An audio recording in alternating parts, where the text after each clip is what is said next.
Oh, okay. Where's okay, there it is. There's my phone. Let's see if this is up live on the air. I'm gonna play at a low volume. I should not play at all, hopefully. Go to my channel. Okay, it looks like it's live right now. Okay.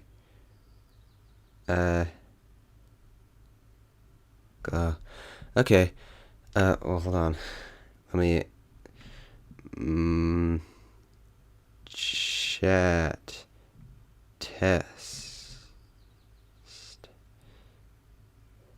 Thank you. There. See, it shows up. Okay, hold on, guys. Things are gonna start.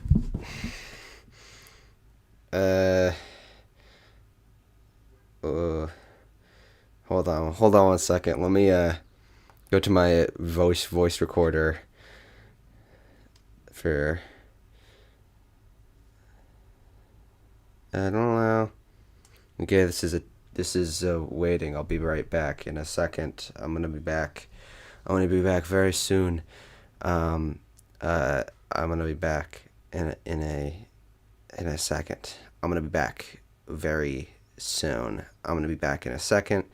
I'm gonna be back very soon.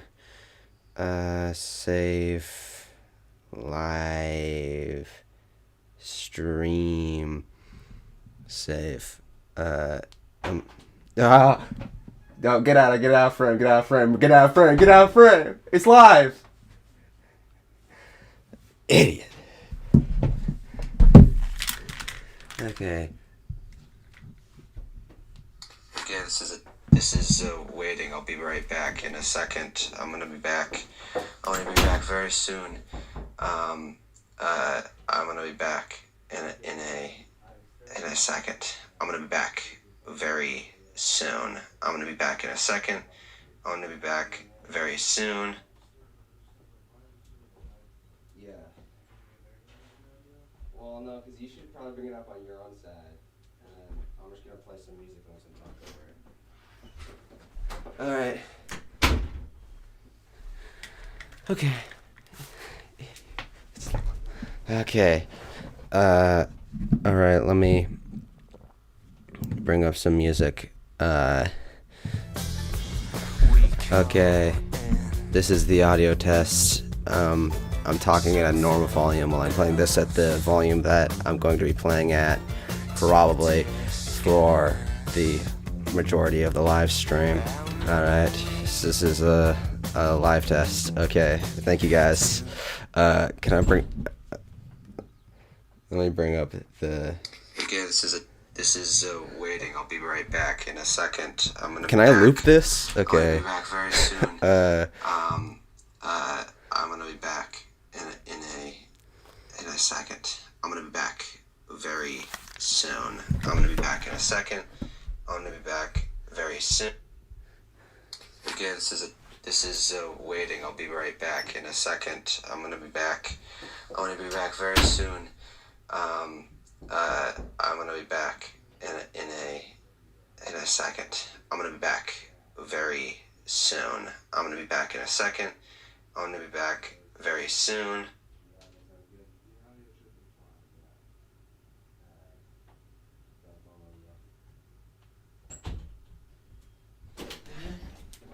Alright. Okay, now this is... okay. So that's pretty much it. Oh my god. Okay, let me just... yeah. So it's a little quieter. I don't know if you have to be here for this, my audio tester, but I'm going to see if I can record, and, well, this is happening, so it's gonna be like this. This is my recording test. Guys, I never streamed before, that's not true, but, this is my test. Thankfully, I have enough time to test this out before even one person shows up. Let's hear how this sounds. Well, this is happening. I never streamed before, but this is my test. Thankfully, I have enough time. All right, boom. I no longer need any help. I feel like I've got it. It's good enough. So no more help is needed. I'm gonna figure out what's going on. And now we'll get to the. Oh no, it's my thing. All right, thank you all. Thank you all for your help. Thanks so much for your help. Help is no longer needed. Oh, this chat is getting in my way. So. Okay. Live. It's live right now. Okay. Welcome back, guys, to another episode of the Anger Jumping Menace. Today we are going to be live reacting to Birthing by SWANS. Thanks to my two fellow viewers right now. Thank you so much. Boom. Okay. So, no, I'm getting the album up right now. That's what I'm doing. This album, nearly 2 hours long, but not exactly. Just dropped, not but a second ago. Oh, am I a viewer? I assumed that you were one of the viewers. But I don't think, because I'm off, and it tells me that I have 2 views. So why would I be counted as a viewer? No, I do this all for myself. I don't do any of this for the audience. So if it's just me, then who cares? All right. Let me actually. Do you guys think that? Sorry. Do you guys think that the lyrics are out now? The participants tab. Sorry, I should probably respond in chat with these things because there's definitely a big delay on the stream, like, at least 30 seconds. I'm gonna go to. Okay, well, let me even go to it. So turn my thing down. Okay, there it is. I'm in it. Top message. Okay, now it says 1 watching. So I think it's updated to be 1. But we'll build up the viewership as it goes on.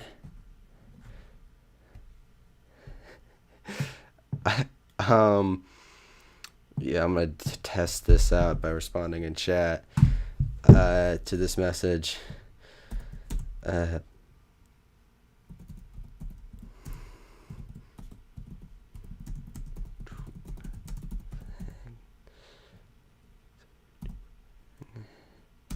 Boom. I responded with a comma just so it looks like my sentence is unfinished. I'm gonna try to find the lyrics. So I pre-ordered this album on. I feel the need to continue talking, even though there's nobody watching. But I'm gonna. This is just for the archival footage. I pre-ordered this album. I believe it's gonna come with an official lyrics sheet. But I don't know if they released these online.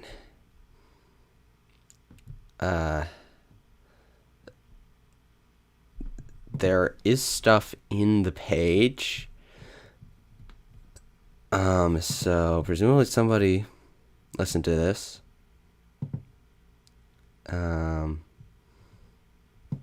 And the lyrics they look quite finished. They could be wrong though. A lot of Michael Gira lyrics are wrong. Uh,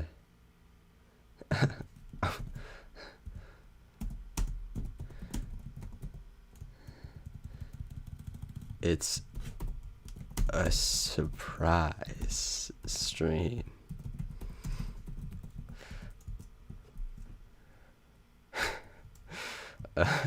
It's a surprise stream, like the GNX drop. It's like the GNX drop. Kendrick got 10 times platinum.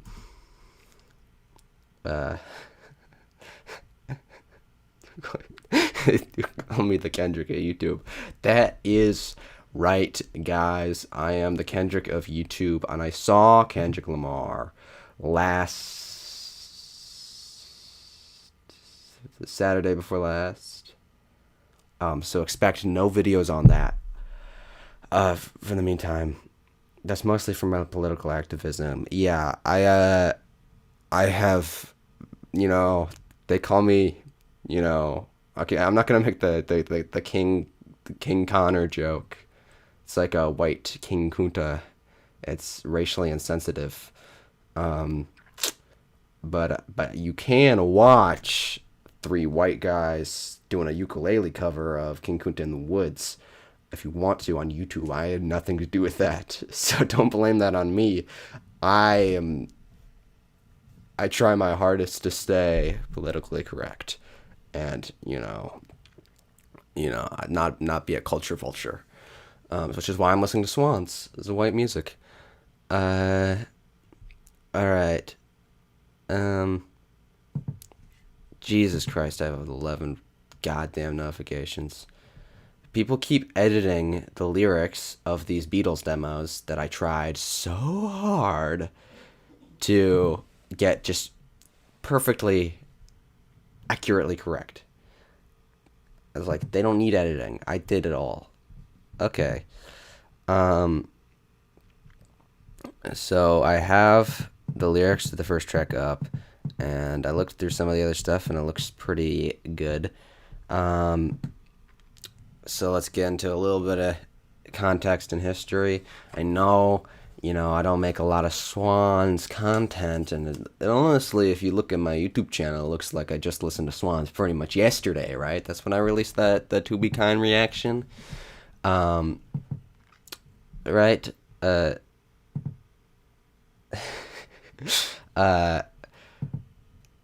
They're okay. YouTube's recommendeds are distracting me. I'm checking when I released the To Be Kind. Oh, NW Movies just did a video on the new Final Destination film. I need to watch that because the video, not the film. That was a year ago. But that was actually an old video. See, I had this problem when I released those reactions because they're all old. I didn't release them as I was making them. I recorded all the reactions first before the Fantano video dropped, and then it took me such a long time to get those first two out, which are the only two that are out in the past year and a half, because I'm lazy. They now are very much out of date. When I dropped the Death Grips reaction, light on my face. Okay. I got a lot of people being like, "Oh, you totally need to do a reaction to Ex-Military or No Love Deep Web," and I didn't know how to say it, but by the time that reaction came out, I had heard every Death Grip song ever made, and it's very much the same with Swans. Checked out all of the Swans discography, and I actually have a big Google Doc that says Swans completed. That's all the stuff that I mean. I've listened to all that stuff. Some of it multiple times. I love a lot of Swans side projects, and I just put together a comprehensive list because I want all those various bits and pieces that are like bonus tracks on the specific editions and releases and different mixes. And I wanted to get that all on a list. So I would say I'm a pretty big Swans fan, and I've heard more than all of their stuff.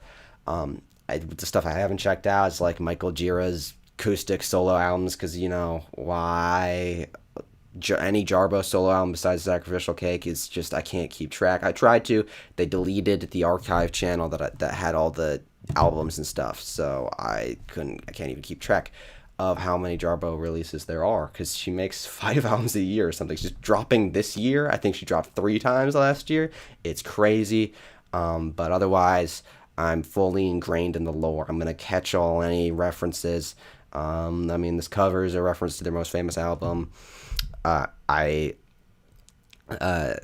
Birthing he's gonna be like, and I am like the beggar from The Beggar, something like that, or like I'm like a drug from Children of God, and only I would catch that reference because no one else is listening to Children of God. Let me check the stream viewership, because it's getting phantasmagorical. See, I'm bringing in a large viewership base right now. So whomever, all those people who said I couldn't stream, who said it's bad for viewership, they don't know what they're talking about. Anyways, what I was saying is this is supposedly the last album of the Big Sound era. I forgot to add a corkboard thing for shutouts. What does that mean? Explain. That shutouts is my last video. Shutouts. It's a reaction to the Smiles cutouts. Very late reaction, but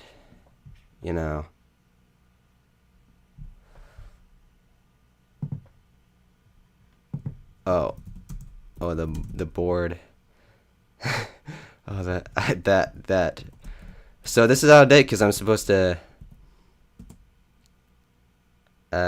put something up there for each of the videos I do. I did not realize that, because I never done it for any of the reactions. Those are all recorded, like scripted videos that I have up there. And by all, I mean those two, and that one with the thing that's bending. And then if I move out of frame a little bit, you'll see a white thing up there. That's not related to any videos. God damn it, the light. God damn it. Sorry, I might look like a glowing angel for some of this, and not right now, because it's the autofocus correction, color correct, big correct thing. I should slather mud over the board. See, that's not doable, and I don't know who suggested that, but they should be taken out into the street and shot. That is a board that means a lot to me. Just go watch the vegetable tier list and the vegetable tier list.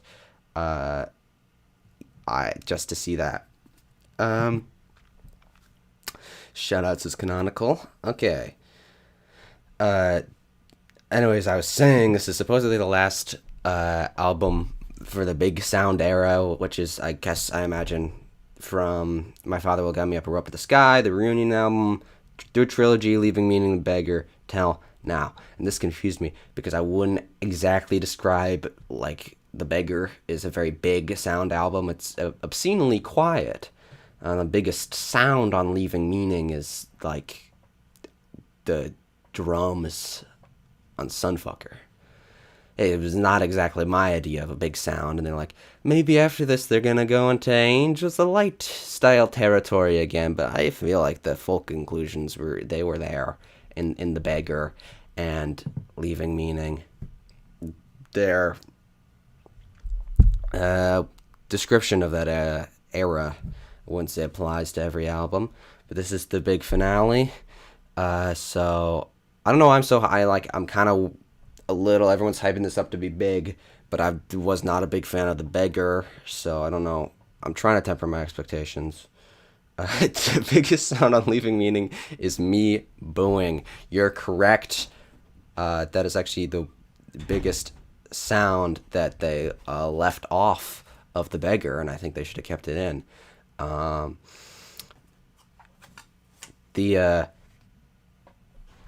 this album, it has a callback to an album way in the past for the cover, and we'll talk about this for a second. I don't know how to put the cover on screen because I don't have that setup. I know how to work that setup, but you guys can just Google it, I guess. It's the actually, I think I can put a. Oh God, yeah. This, just imagine this is smaller and my face is in frame like such. Okay. This is the album cover. This is obviously a reference to Soundtracks for the Blind, and so I don't know if we're gonna get some soundtracks-esque stuff in here. I'm a big soundtracks fan, but this was a big deal because this is not very usual for the band to like call back a super past album. And obviously, it's Soundtracks for the Blind, so everyone's getting hype. The problem is the way this was revealed. I would have loved it if I could have been there for the announcement, and the band shows up and they're like, "This is the new album cover, and we're releasing a single along with it." But fortunately, the Swans community is like, nah, and they sent a seeker to like leak all this information, and then the guy was like, "Okay, here's a new single dropping." Went then, and here's the album cover, and he did it in like this cool like vague way where he didn't explain anything, and so he just like dropped his like so confidently, and obviously nobody believed him. So then it becomes less of like a big thing because you can't be excited for something if you're not sure it's happening. And I was just mad that this guy was getting his credit because he got defensive a little bit, and he started. People were trying to make the bunking stuff like, there's no way this is going to be true, and he started coming in. I was like, oh, it's totally true. And eventually he just came out and was like, okay, here's how I got it. And then he sent the song in MP3 to everybody the day before that the band was allowed to just drop the songs themselves. I hate that I had to literally like mute the Swans subreddit off of Reddit, which is bad because if somebody uses Reddit, they're willing to stomach a bit of just nastiness.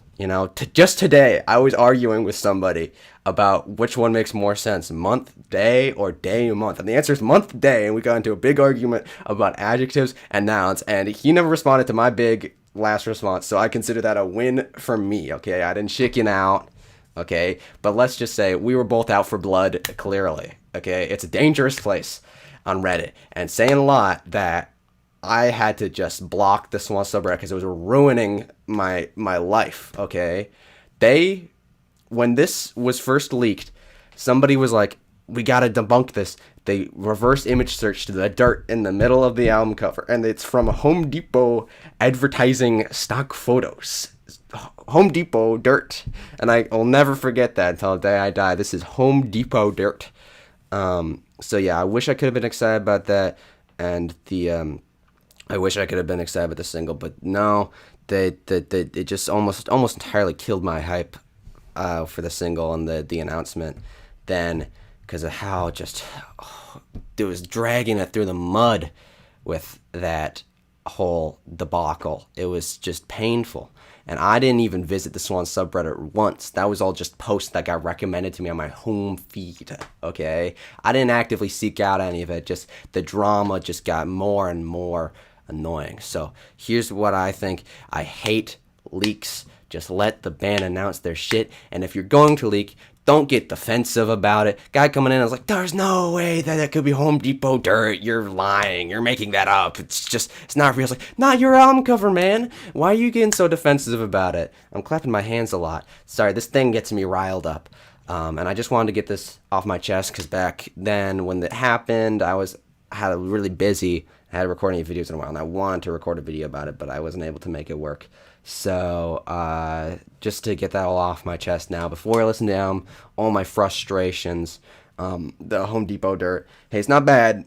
Not a bad looking cover. It kind of has the cardboard texture. It looks like that one album cover by Slauson Malone. Hold on, let me look at it. Slauson Malone 1. Yeah, like this album cover looks a lot like this.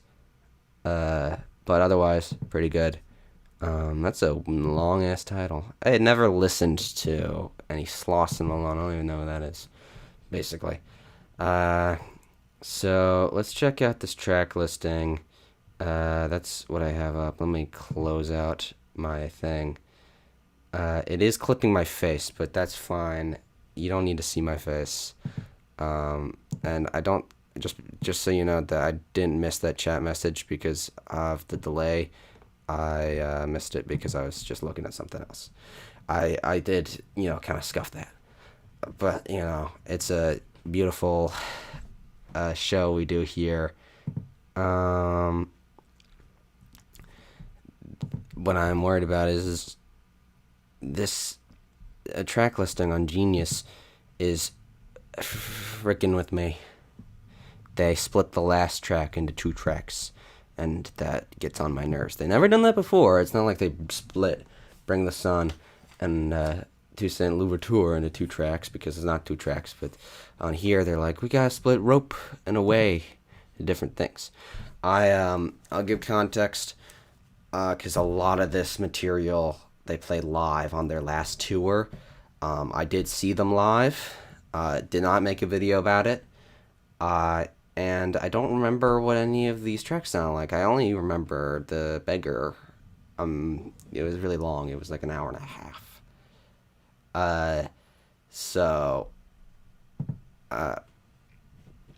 You should keep chat up while you listen to the album, by the way. Yeah, it's up. Sorry, I didn't realize that was also there in the chat. Thank you. Thank you for being my de facto moderator. No mule. Never met you. Don't know who you are. We have no sort of relationship with each other, but you're watching out for me. I'm watching out for you. I got Live Rope, and I never got around to listening to it, even though it was a big deal when it dropped.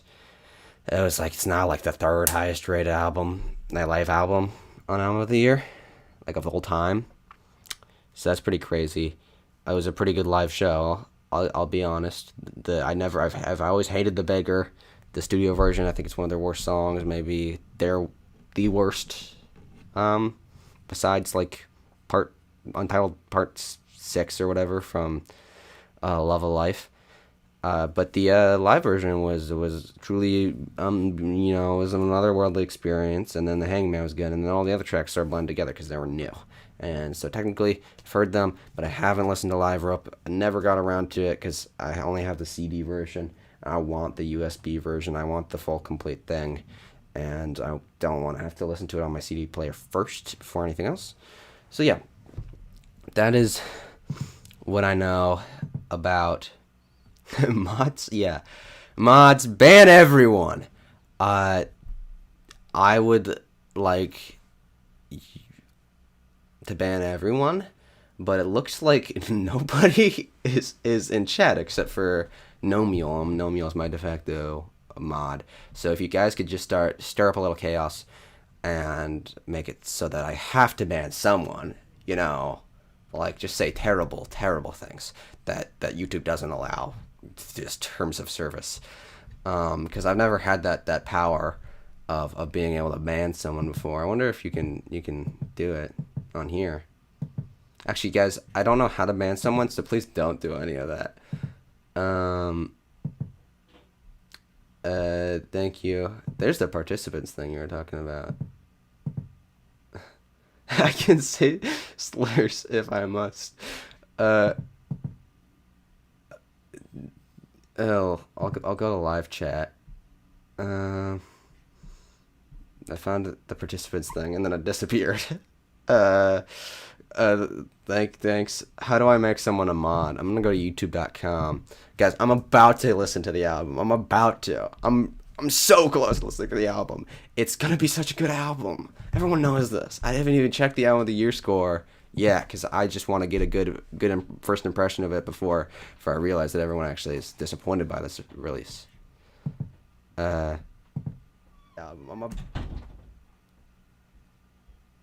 There, I'm on YouTube.com. I can. Oh, I can put user in timeout, and I can add as. Okay, I can add as moderator.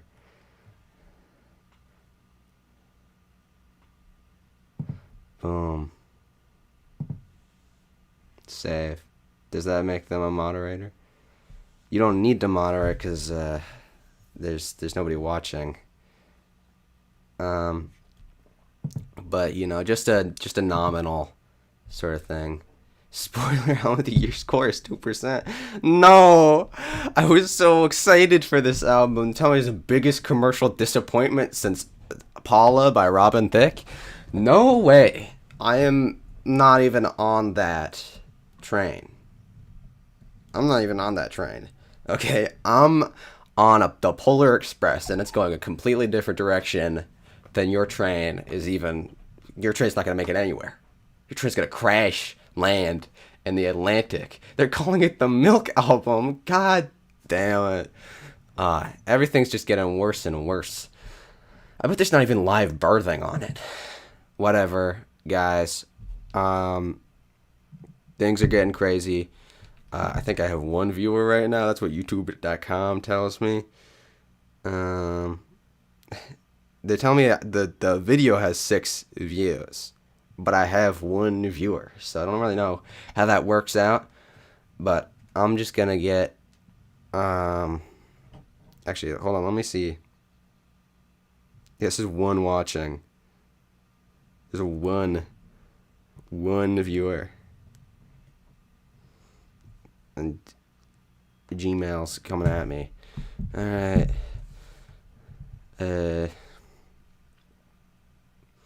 I just send a quick message, not in chat.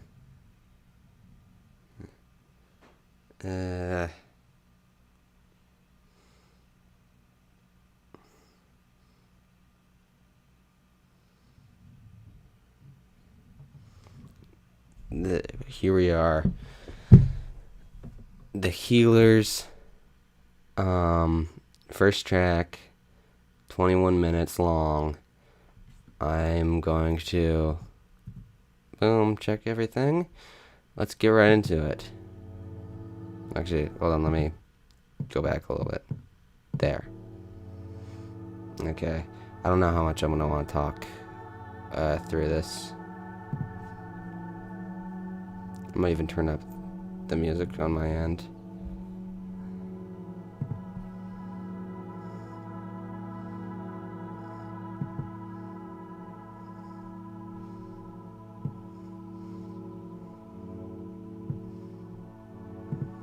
It's kind of like Frankie M.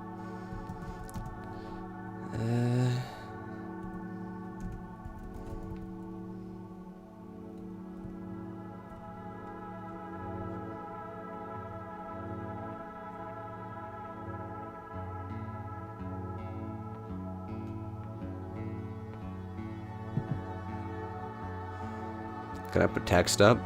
Track text? I'm just gonna throw it in chat.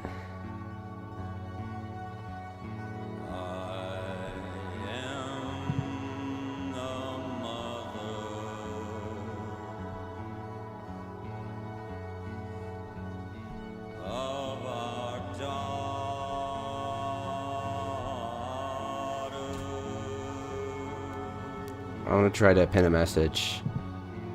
I'll go to YouTube.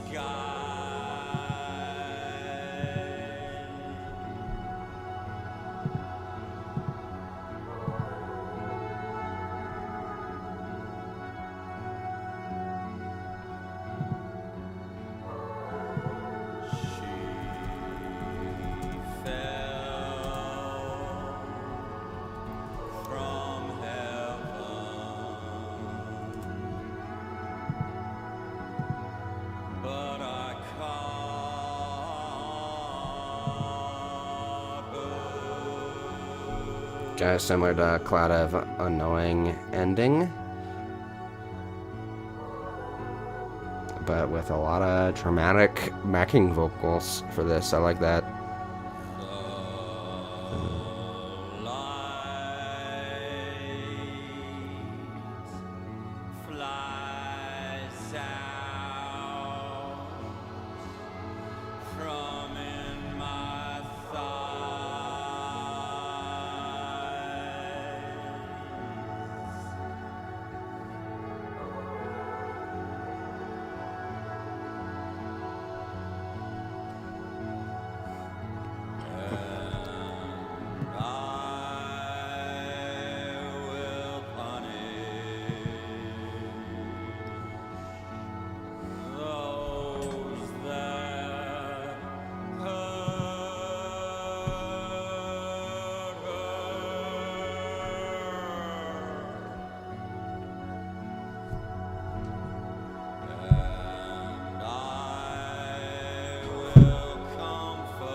A quick and breezy first verse right there. There are 5 in this song.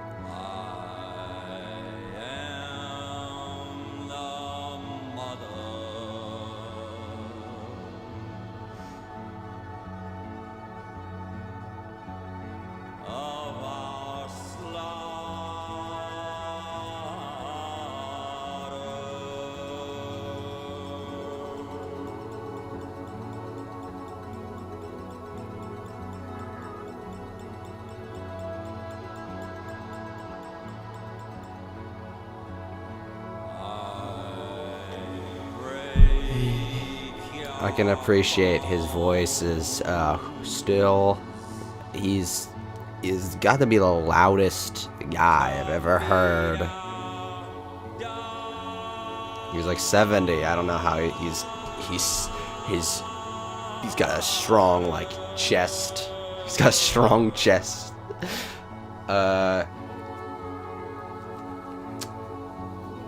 It is. It's quite deep.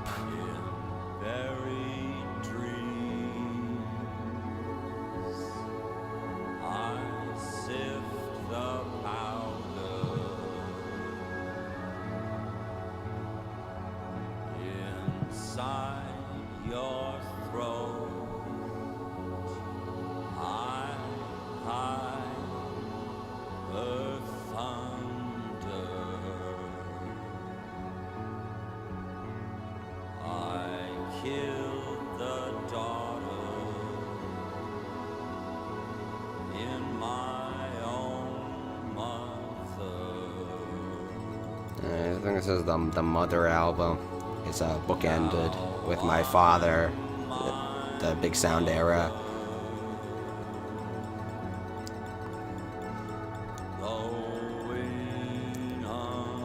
That's why it's called Birthing. Ah, because he's the mother of his daughter, something like that.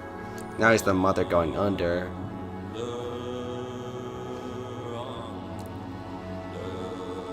Definitely very Cloud of Unknowing-esque. This is reminding me of like the calling sort of bridge, the calling bridge on Cloud of Unknowing.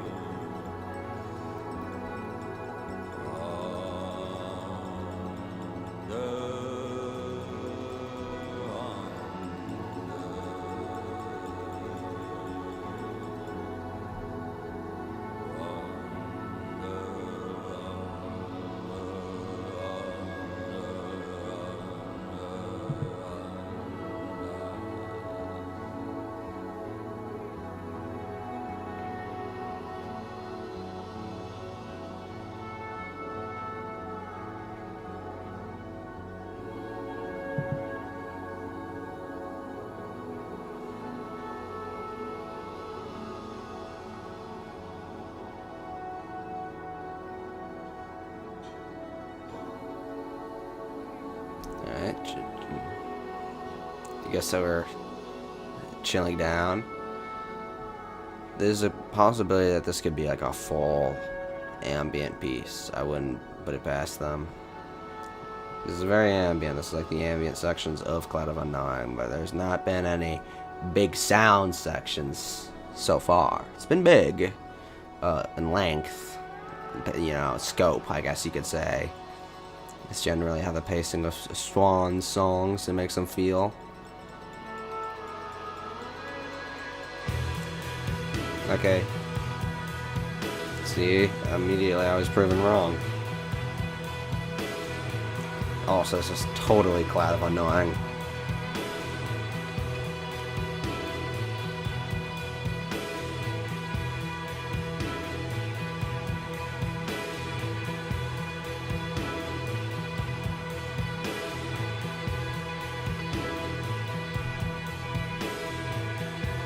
It's sounding a little messy, like mixing wise right now.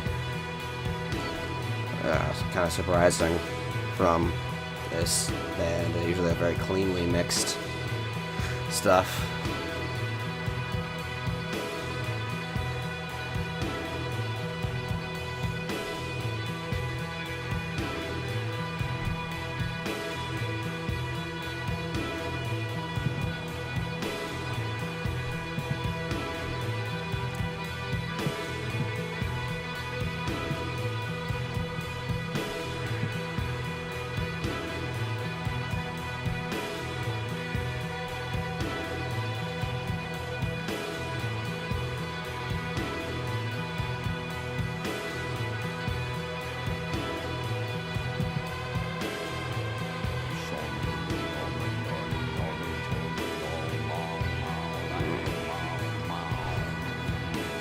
Gotta love some classic Michael G.R. gibberish. That was like that whole sort of chanting section at the beginning of The Glowing Man. This is how, you know, I'm deep in the lore. I'm just saying how this song sounds like other songs. Wow.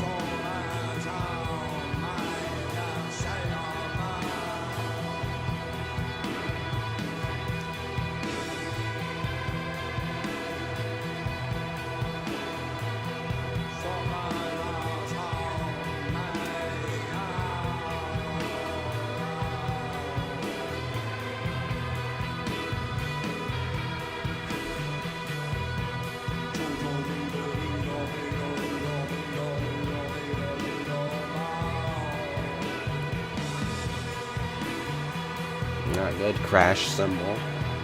See, I wasn't liking this sort of beginning, this sort of section at the beginning. It's grown on me.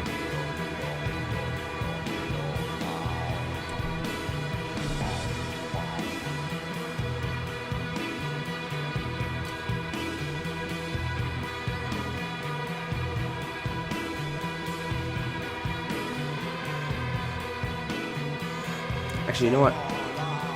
This gibberish kind of reminds me of the end of Toussaint Louverture more now than The Glowing Man.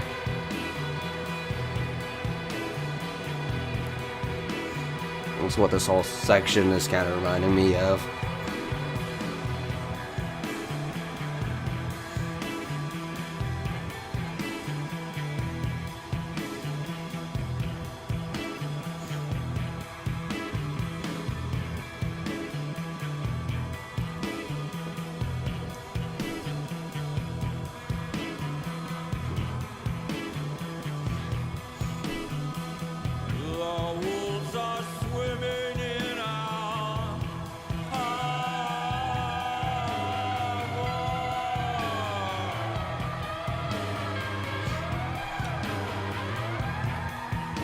That guitar, that's good. That's good. Sort of a joke that that's the only thing I have to say about the songs is just, it's good. But I'm trying to focus on this music right now. His voice, it's still, I don't know how he sounds like that. He's just built different. Because I feel like he's got a presence unbeatable presence.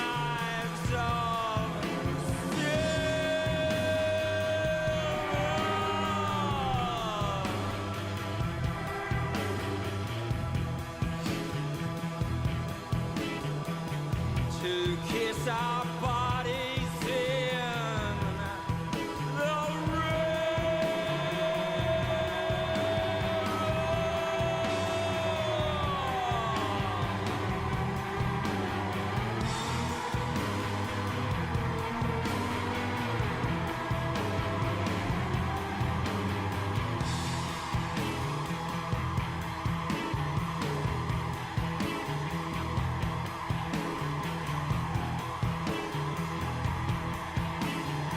Now we got some like some wispy wind noises going on in the back here.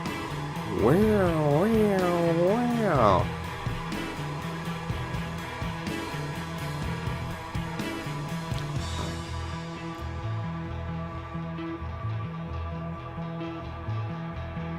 This definitely does remind.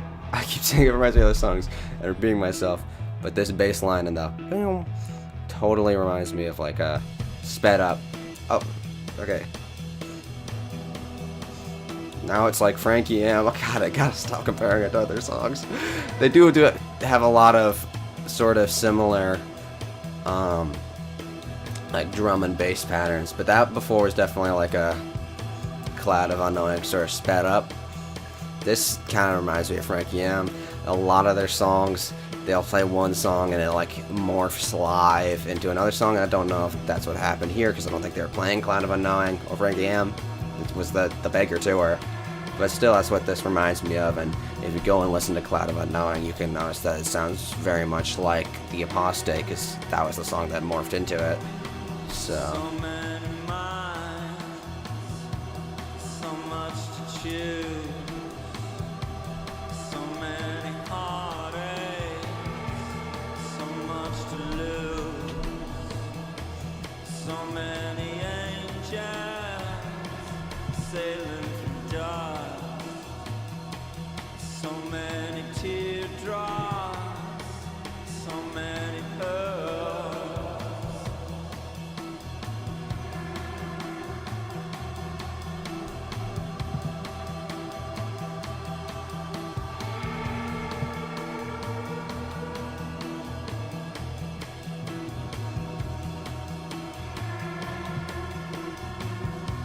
I'm calling you my life, I'm calling you my life, I'm calling you my life, I'm calling you home.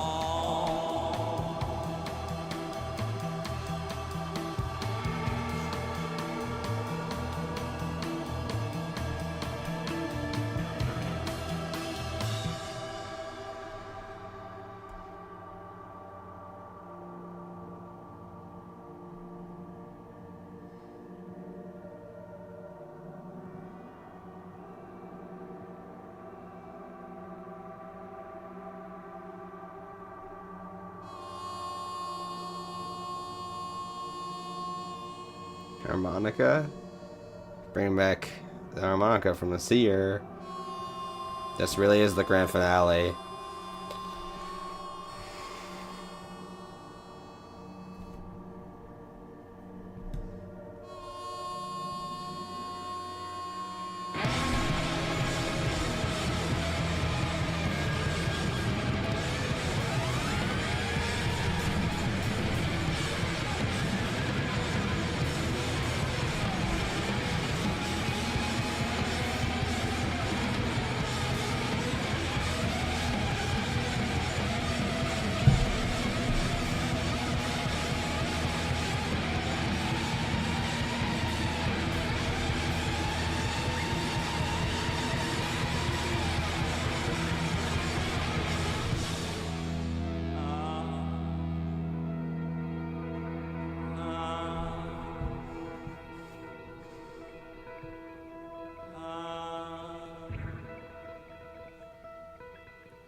Very dramatic, backing vocals. every night.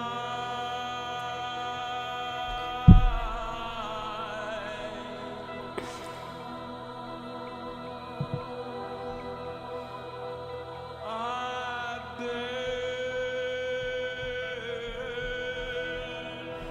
my knees.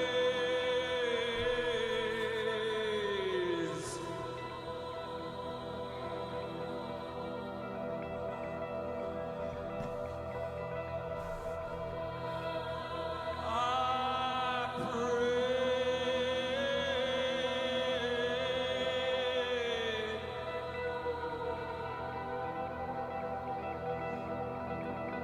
for you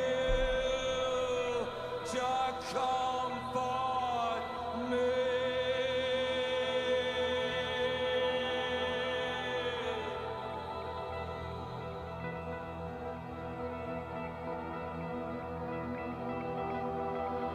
I beg for you to clean my eyes.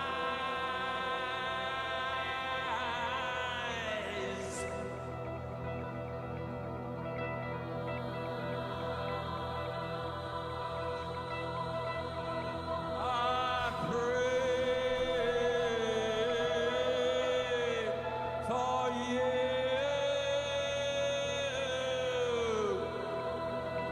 to wash my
All right.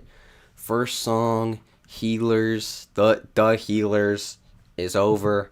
Guy on Genius says this actually does feel like, this is in quotes, this actually does feel like everything they've done this past decade coming together in a way. I will say, definitely a lot of sections that reminded me of previous songs, but especially Cloud of Unknowing, because that bass line with the little guitar like a bow, that reminds me so much of the first sort of raucous section on Cloud of Unknowing.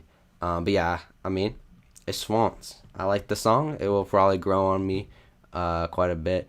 I love the little bit of drum variations that they have. I always love that. I always love Michael Jira's voice. He uh, he's the loudest guy I've ever heard. If you've seen him live, crazy. I don't know how he does it. You know, I can't sing one song without blowing out my voice, but he sings as loud as he can for 70 years or something, and he's still going strong. It's crazy.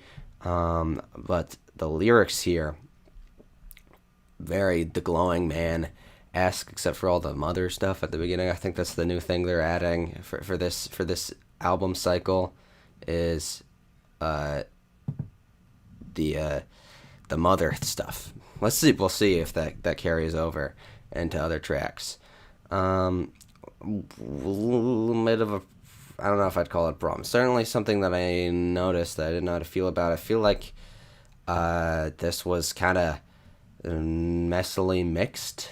It wasn't very smooth. It was very wide, and there was like stuff going over here, and some of the stuff that seemed like it was in the background that probably shouldn't have been. I feel like the drums were kind of undermixed this time around, and I don't want undermixed drums on a Swans album. I mean, they had that whole section in the end where the drums were like doing this weird marching thing that was super odd, but it kind of just faded into the background because the drums were so low mixed, and I don't, sometimes it's a tiny bit of problem sometimes, but usually they don't have a problem. It's this problem, like the big, loud, dramatic sort of drones kind of drone too much. They're a little bit too loud over the bass of the song, and it makes that kind of seem pointless.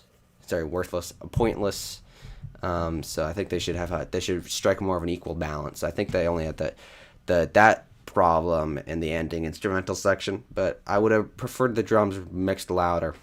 That's all I'm saying. I'm not a mixing expert. This next track, let me prepare a message in chat. Listening to I Am a Tower. This is the single that I skipped. This is truly my first listen to this song. I didn't listen to it when it was a single, but I do know what it's about. And it very clearly he says himself, it is about, it's about a threesome between Donald Trump, Roy Cohn, and Richard Nixon. So we'll see how that comes across. There's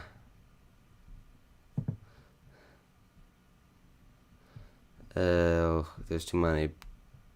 Okay, there's one song, however, I Am a Tower, which I wrote a couple of years ago and now appears on the new album that was inspired by an unfortunate vision I had of Donald Trump in a sexual three-way with his former mentor, Roy Cohn, and Richard Nixon. I'm singing from the point of view of Trump in the song as his issue floats around the world. My apologies to all humans that the unbridled, ugly-id man-child of America is now strangling our collective future. So I guess I don't know if I would say this song it's political. Seems a bit weirder than that, but he's definitely getting political there, and I don't know. Gotta keep the stream up. You don't know what the YouTube gods are gonna come down and see that I'm talking politics. Actually, YouTube probably loves politics because that's how most money gets made.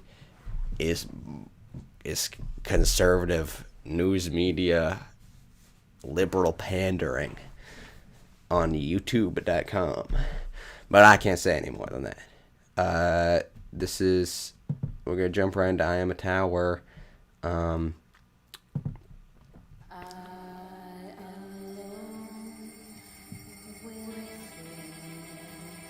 Guest vocals.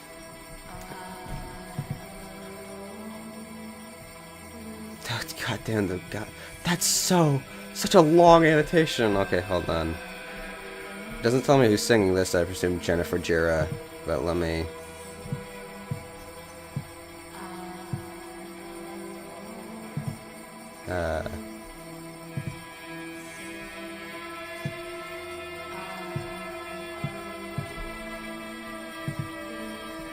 Look at how long they're citing a Tibetan Book of the Dead, but this goes on for a while. That's like 7 or so paragraphs. That's crazy. Jingle bells. Renaissance National Return. God damn, I can't stop saying naming all songs that has jingle bells. What am I supposed to do? It's Christmas time. Yeah, I think maybe there'll be less to talk about on this album, though, because there's probably less new sort of inclusions. This is supposed to be like their sort of Hail to the Thief, their combination of all the sounds that they've done up to this point, at least in the modern incarnation of the band. So it's going to be hard to point out any new things. Not like I need to point them out for people to hear them, but I don't know what else to talk about. Just like a classic guitar drone. Some cymbals were just rising up then, you know. I like the chanting sort of fading into the dog. There was a dog on the song. See, that's now. But it's just creating a sort of atmosphere, sort of a little bit of a bath to lay in. I'm not sure what like kind of mood this song is going to bring for the rest of it. So, you know, we're waiting in anticipation.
Kind of doing a bit of a talking song. Speak up, Dick.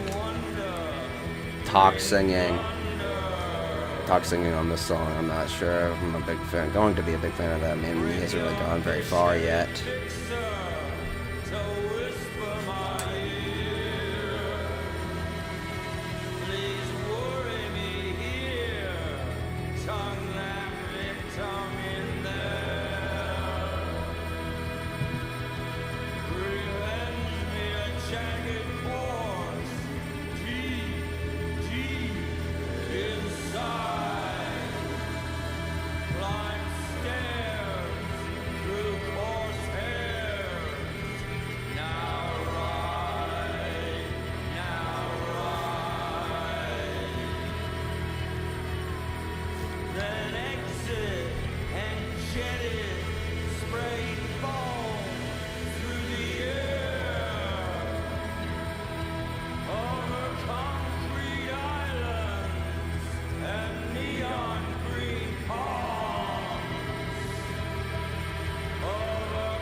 Type of pest. Lawns. That's a type of pesticide. Home Depot. Obviously. Oh no, it's just about Trump ejaculating according to Genius. God damn it.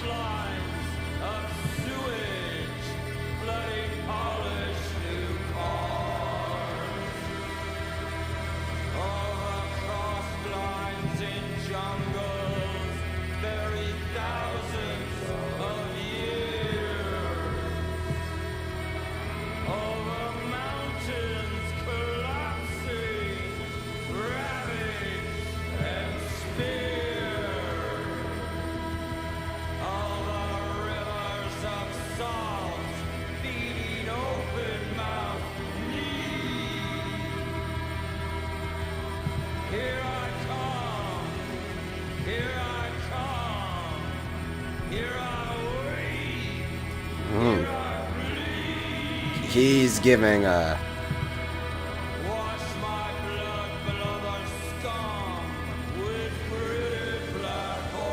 He was giving a very passionate performance on that. Here I weep, now I bleed, or that section right there.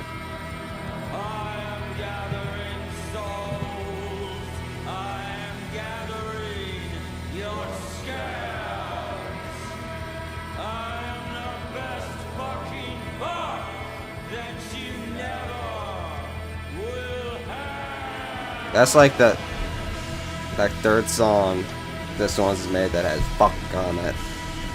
But the other two, there's no way to outclass them. That delivery though, it's on par with Apostate or She Loves Us.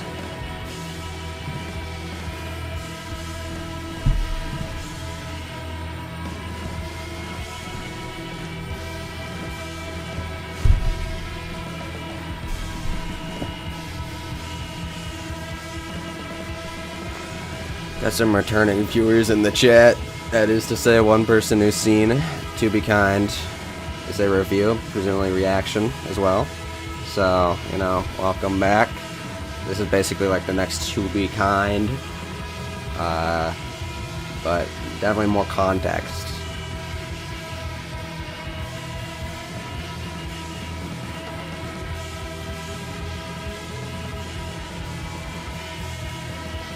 See, we got another section here where the drums are kind of going crazy. Feel like they're little, you know, in the background, and they could just be a little louder. That's all I'm saying.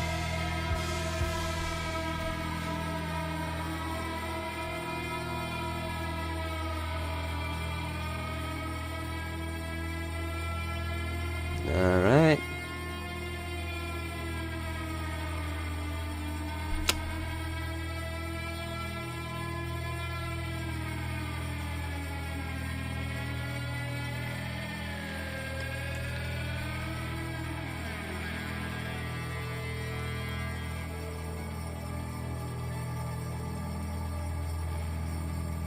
Loudest since To Be Kind?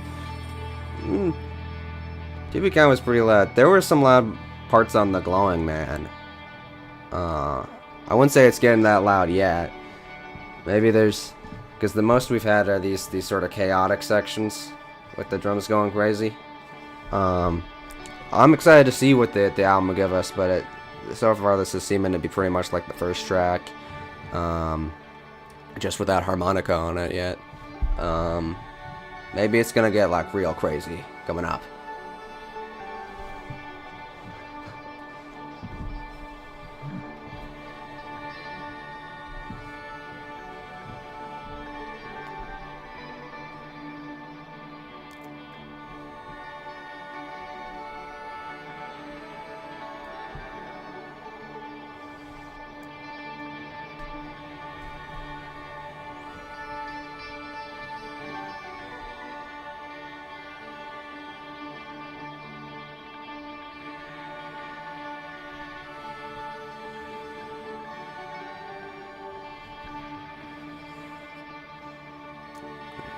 See, we do have a title track on here. Let me check that. It's the longest song, so like usual. I think the loudest moment in Swan's sort of studio discography is the drop on the Seer. So if the title track here can give me something that's like on that level, you know, I'll be totally satisfied. But yeah, they've had some crazy heavy moments on the trilogy albums.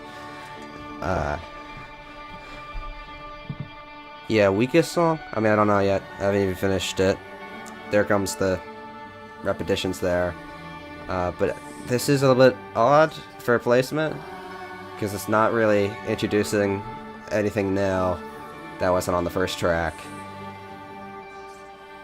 And there's not very many shorter tracks on here, because usually there's a mix of more ambient, slow building songs, and then sometimes there'll be like a kind of more energetic rock song, like a Just a Little God in My Hands, and then there'll sometimes be like a shorter acoustic song, like People Like Us. You know, I'm hoping that we can get some of those on the album. Like the version of The Hangman that they played live, that's the kind of energy I've not felt yet on here. Something with like a insane groove to it. It's been just very slow build-ups, but we'll see where it goes.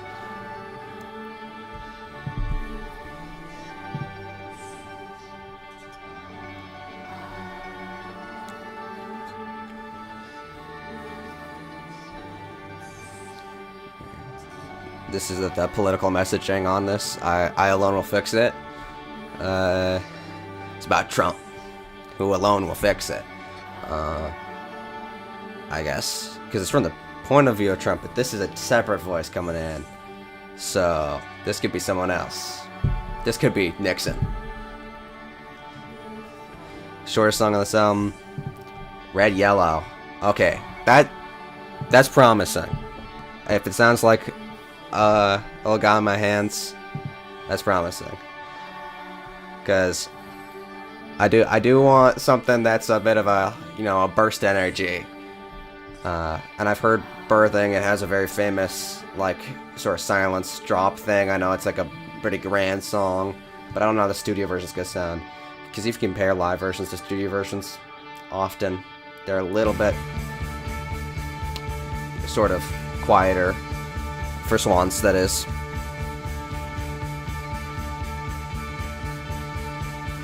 Not the beginning of it.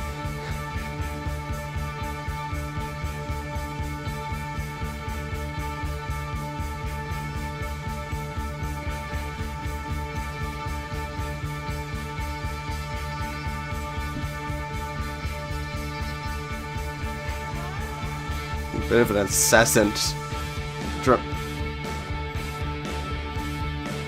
See, that's a good snare right there. That has some power to it.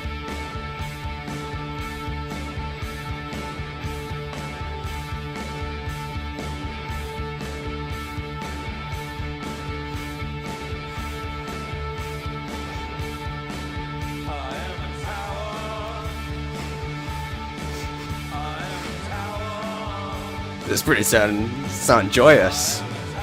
Sing along almost Finally Peace style.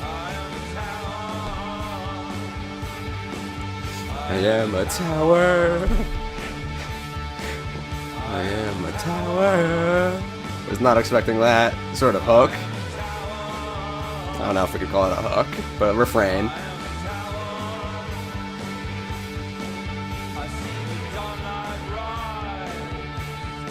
This is a pretty happy sounding section for a Swan song.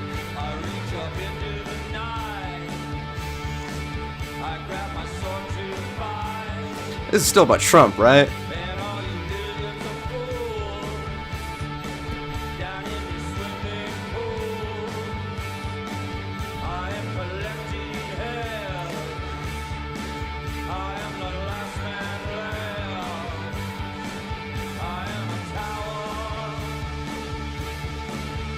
I am a tower.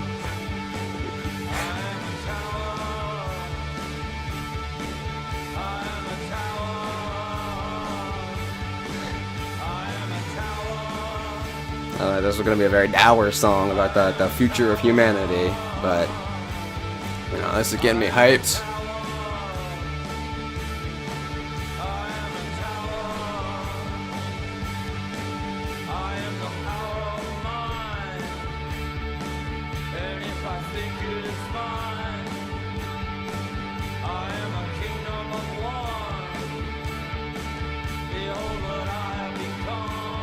I am the tower. Michael Jura is somehow happier on this song than any member of the Smile is.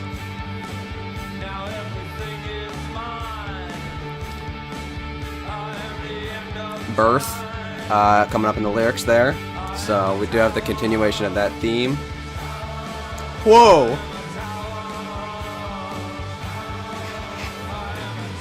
See, this song is happy. Power. I love that. That chanting, that's something now.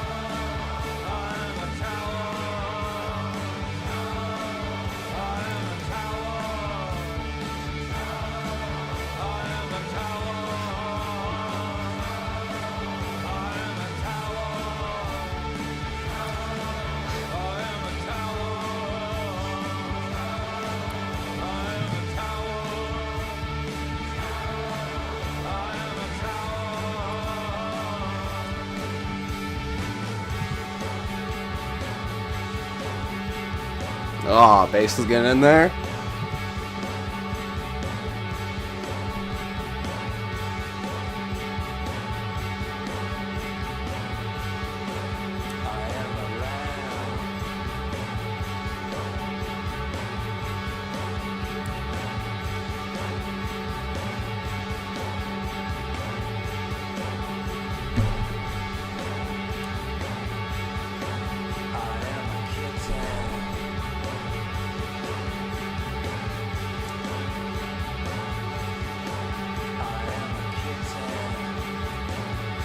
Most wholesome Swans lyrics right here.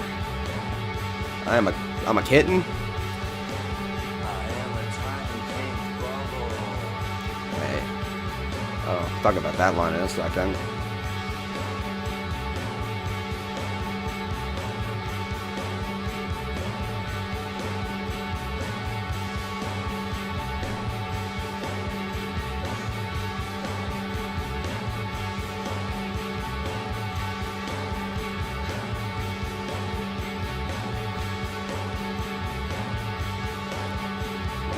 Bells are back, kind of.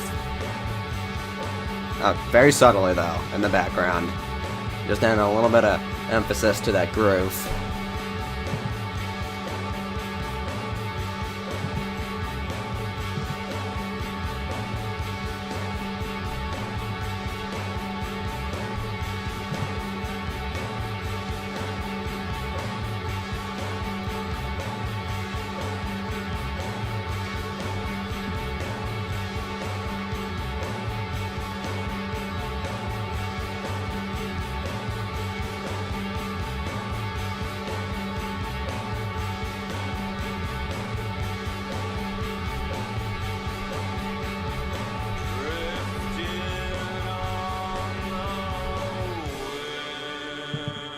Classic. That's a classic ending chord for Swans. At least for the happier songs. Alright. See, definitely placement-wise, I don't know about that. Single-wise, I don't know about that. Because that first half, with the talk singing, sort of monologue type thing, I don't think it's a great follow-up to the Healers. But for sure, that second half, that's the happiest. The Swans. The Swans. That's the happiest Swans has sounded in a while. That was a sing along, almost on the level of Sunfuckers bridge. I was not expecting that. The chanting, pretty good. Maybe I like the switch up. Maybe continued a little bit too long at the end. But maybe re-listens, maybe I'll get into it more. About that line, though, I am a tiny pink bubble. This one makes me mad a little bit because it's not tiny pink poodle. The official lyrics say bubble. I listened to what he was saying. He definitely said bubble, but it should be poodle because he's drawn as the poodle on the band image from the beggar. Is it? Do I have it physically? I think it was definitely no. These are the lyrics, but it was definitely on the Spotify page. He was a tiny pink poodle, and now he's refusing to acknowledge it, saying he's a tiny pink bubble. And about the Trump threesome angle, Spingus of chat fame, says that it could be anything now. That's where the origin lies, according to the quote that I have up. But yeah, the lyrics, besides the first part, very general Swans, like big, grand, kind of fantastical, kind of returning to that fantastical imagery from the seer with the sword. I'm a kingdom of one, behold I have become. Down in the belly of the earth, I hereby nullify your birth. Very grand lyrics. I like that, but he's sort of spinning them out in this very happy fashion. So I like that. Drums are pretty good on that ending section. Maybe his vocals weren't exactly in tune. In some lines, kind of seemed like he was singing a little dissonant. But I'm happy that he's happy, because that's what it sounds like is going on. Is he's happy finally? He's we had all that stuff on the beggar. He came to terms with life and death or whatnot. And now this is the big final statement for this era. So gotta have some excitement here. All right, next song's the title track. So let me unpin that. Listening to Birthing. The longest song on the album is only 22 minutes. I think, does that follow the trend? There's a trend of the longest song for Modern Swans. If you rank the longest songs, it also goes by how long the album is. Am I explaining that well? The longest songs from each album rank in the same order as the lengths of each album. So the longest song is from The Beggar, The Beggar Lover 3, and then it's Bring the Sun is the next longest song, and To Be Kind is the next longest album, and then it goes that, The Seer, The Glowing Man, and then I guess this, and Leaving Meaning, and My Father Will Guide Me Up to the Sky. So definitely, I think it's following that trend. Let's bring up Birthing. And this is I know the one thing I remember about this song is that it has like 10 minutes of silence in the middle of it, and that's all I know. I mean, I've heard it live many a year ago, 1 year and a month and 2 days ago. All right.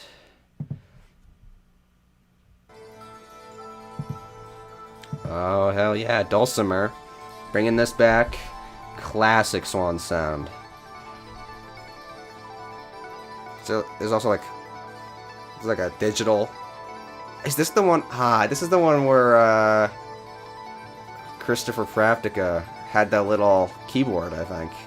Because these arpeggios right here are definitely making me think of some sort of keyboard thing.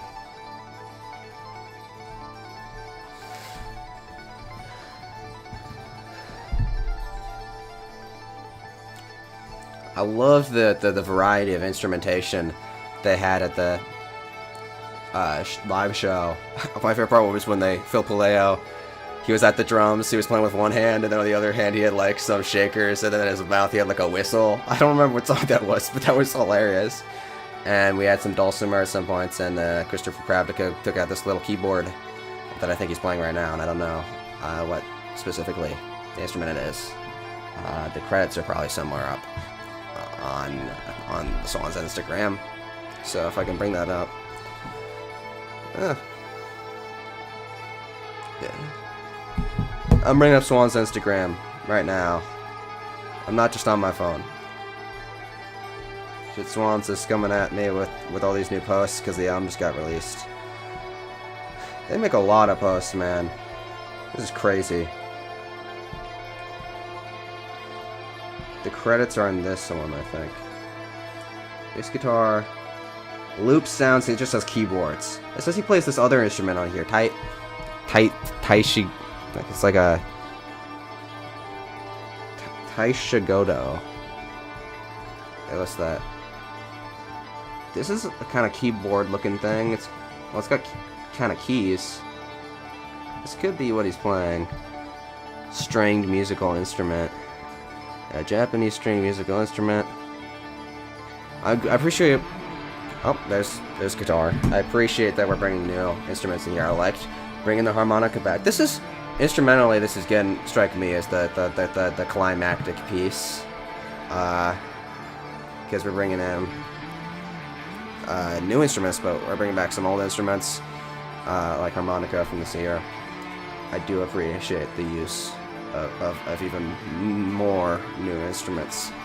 If there's one thing to love about Swans, they have a appreciation for learning new instruments and introducing instruments to me that I never thought that could possibly even exist.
Oh, hell yeah.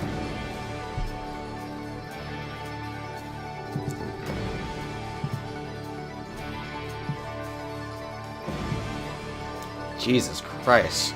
Is a bomb one of the musical instruments they're using? What the hell? Jesus Christ. That's not just a crash cymbal, is it?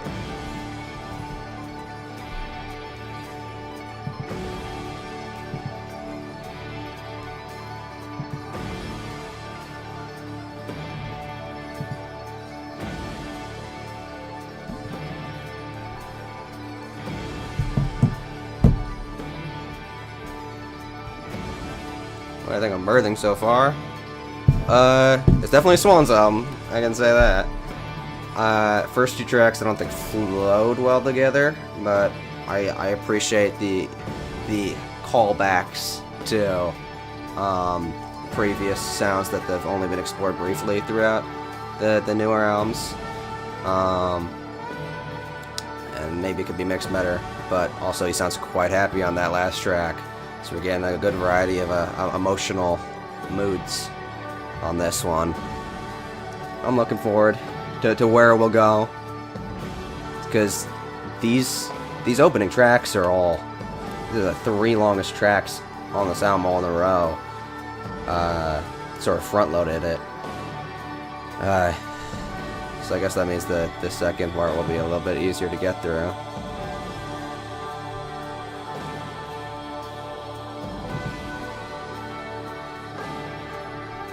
This part also sounds quite happy. This is definitely more big sound than the Beggar, for sure. The Beggar was kind of a little bit boring, a little bit too acoustic, you know, folky for my taste. This is the big sound that it's as sort of like uplifting, sort of grand, heavenly tones that were all over the Beggar and places like Michael's Dawn. This one for sure reminds me of like No More of This, the ending.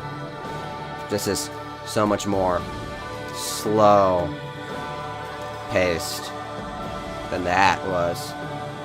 So in a way, this strikes me as sort of a more grand The Beggar I'm definitely preferring this.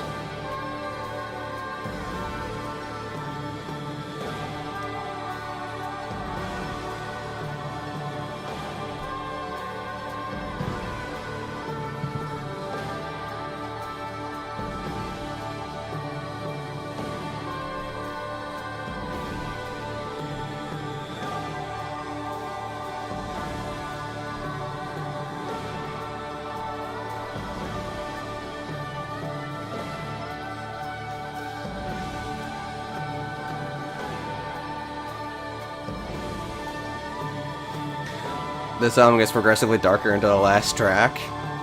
It's like the How I Loved You.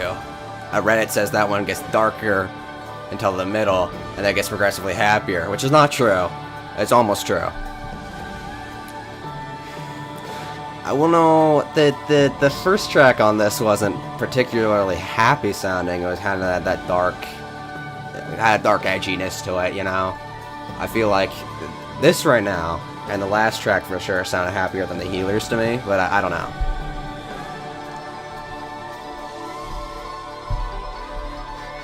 A moon-shaped pool core. Equally as poorly made track list. Listen, we haven't gone through yet, but at least it's not alphabetical. Okay, that is, that's good. And you know, it's got a worse pacing than, like, I don't know, the last album I listened to from them was The Glowing Man, but it's not that bad. A moon-shaped pool, the alphabetical track listing thing, not great. I'll be real. Baby, this is his son or daughter, could be. You know, his son is supposedly named Swan. It's in the credits. It's a dumb thing you think.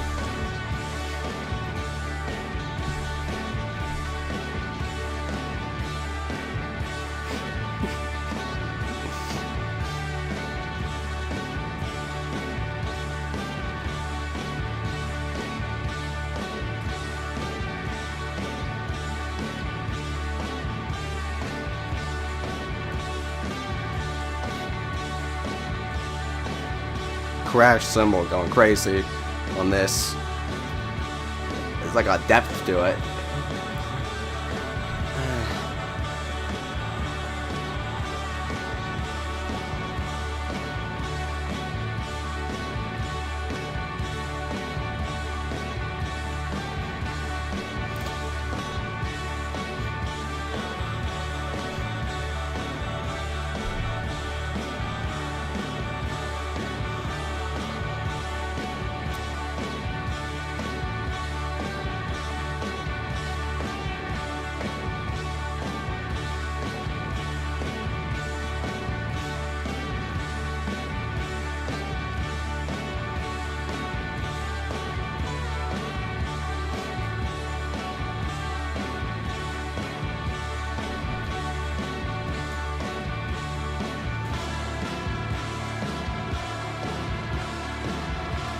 Guitar kind of getting a little scary suddenly, all of a sudden.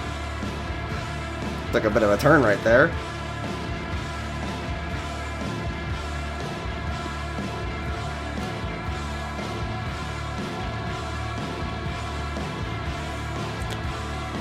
Where do I think Michael G will take Swans after this? It's really hard to say. Everyone's saying that he's gonna go back to Angels of Light. I'm a big Angels of Light fan. They made one of my maybe second favorite album of all time with We Are Him. I don't know if he's gonna go back to that. Could go. I can see like less folk, but like more ambience, like keyboards. Or maybe everything's short, poppy, you know? I don't know. You know, I don't think he's gonna revisit any old sounds though. He's gonna make it electronic, probably not.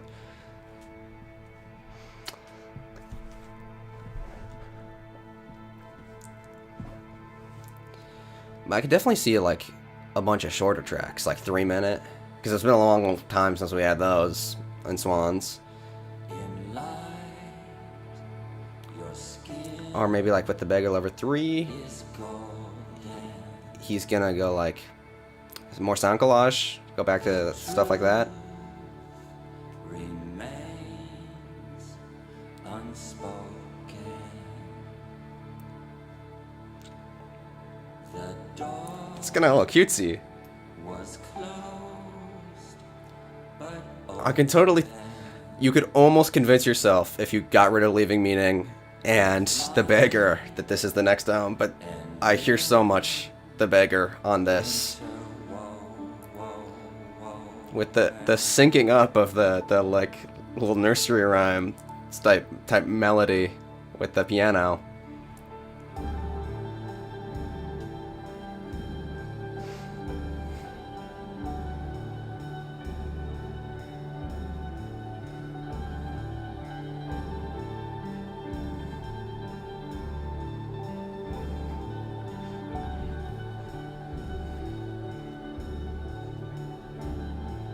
I'll go now. I'll go now. I'll go now. I'll go now. Seems like he's leaving. He keeps faking me out with this leaving shit. He's like, Michael's done? No, the hell he isn't.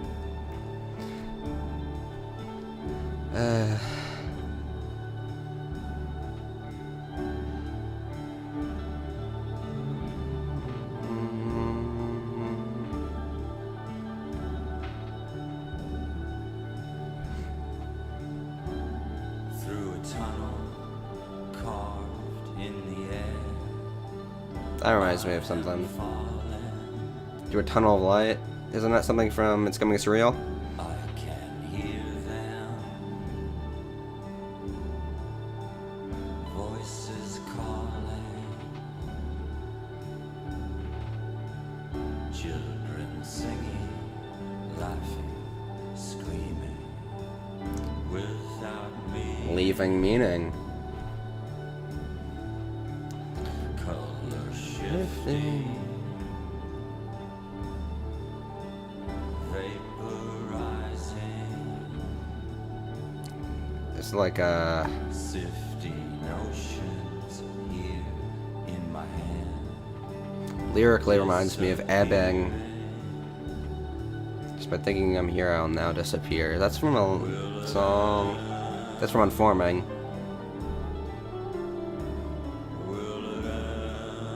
This song lyrically most reminds me of The Beggar, out for sure. I appreciated the more grandiose fantasy type lyrics that were in the last song a bit more, because that reminded me of The Seer, which is one of my favorite Swans albums. At the end, will it end? Will it end? This is the chorus. Apparently. Does it endlessly end? In the end, Oh, he's asking real questions now. That's definitely sort of kind of nonsensical lyric. Does it endlessly end in the end? He kind of just, word association. I like more abstract lyrics. This is a bit kind of trippy though. does it end?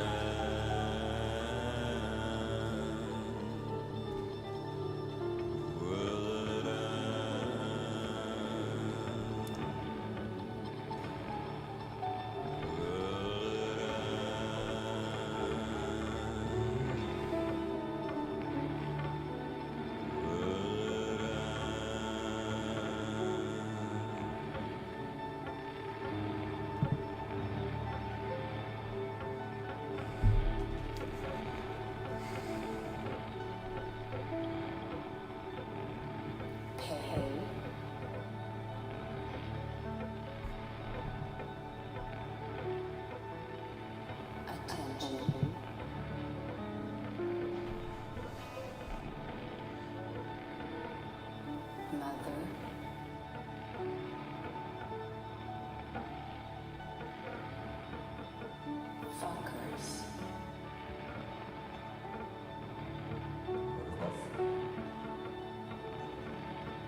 I'm paying attention.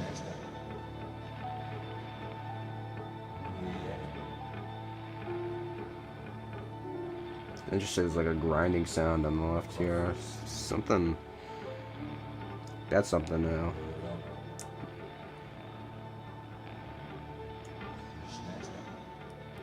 This style of sound collage.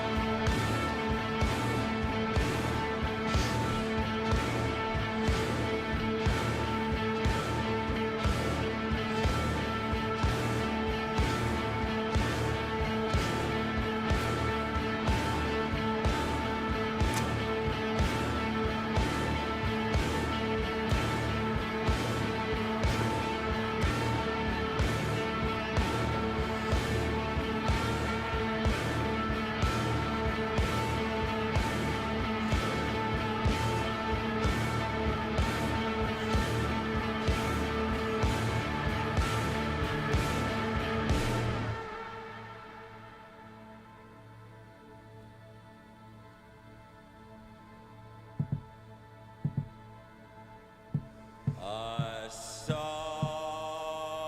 you. I saw you beneath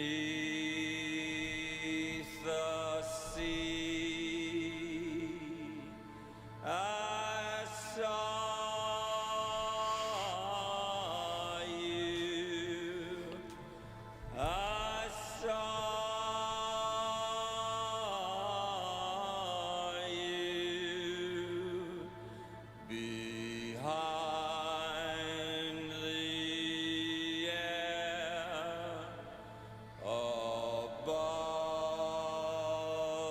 the sky. I saw you.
Jesus fucking Christ, that's insane snare sound. It's a bomb.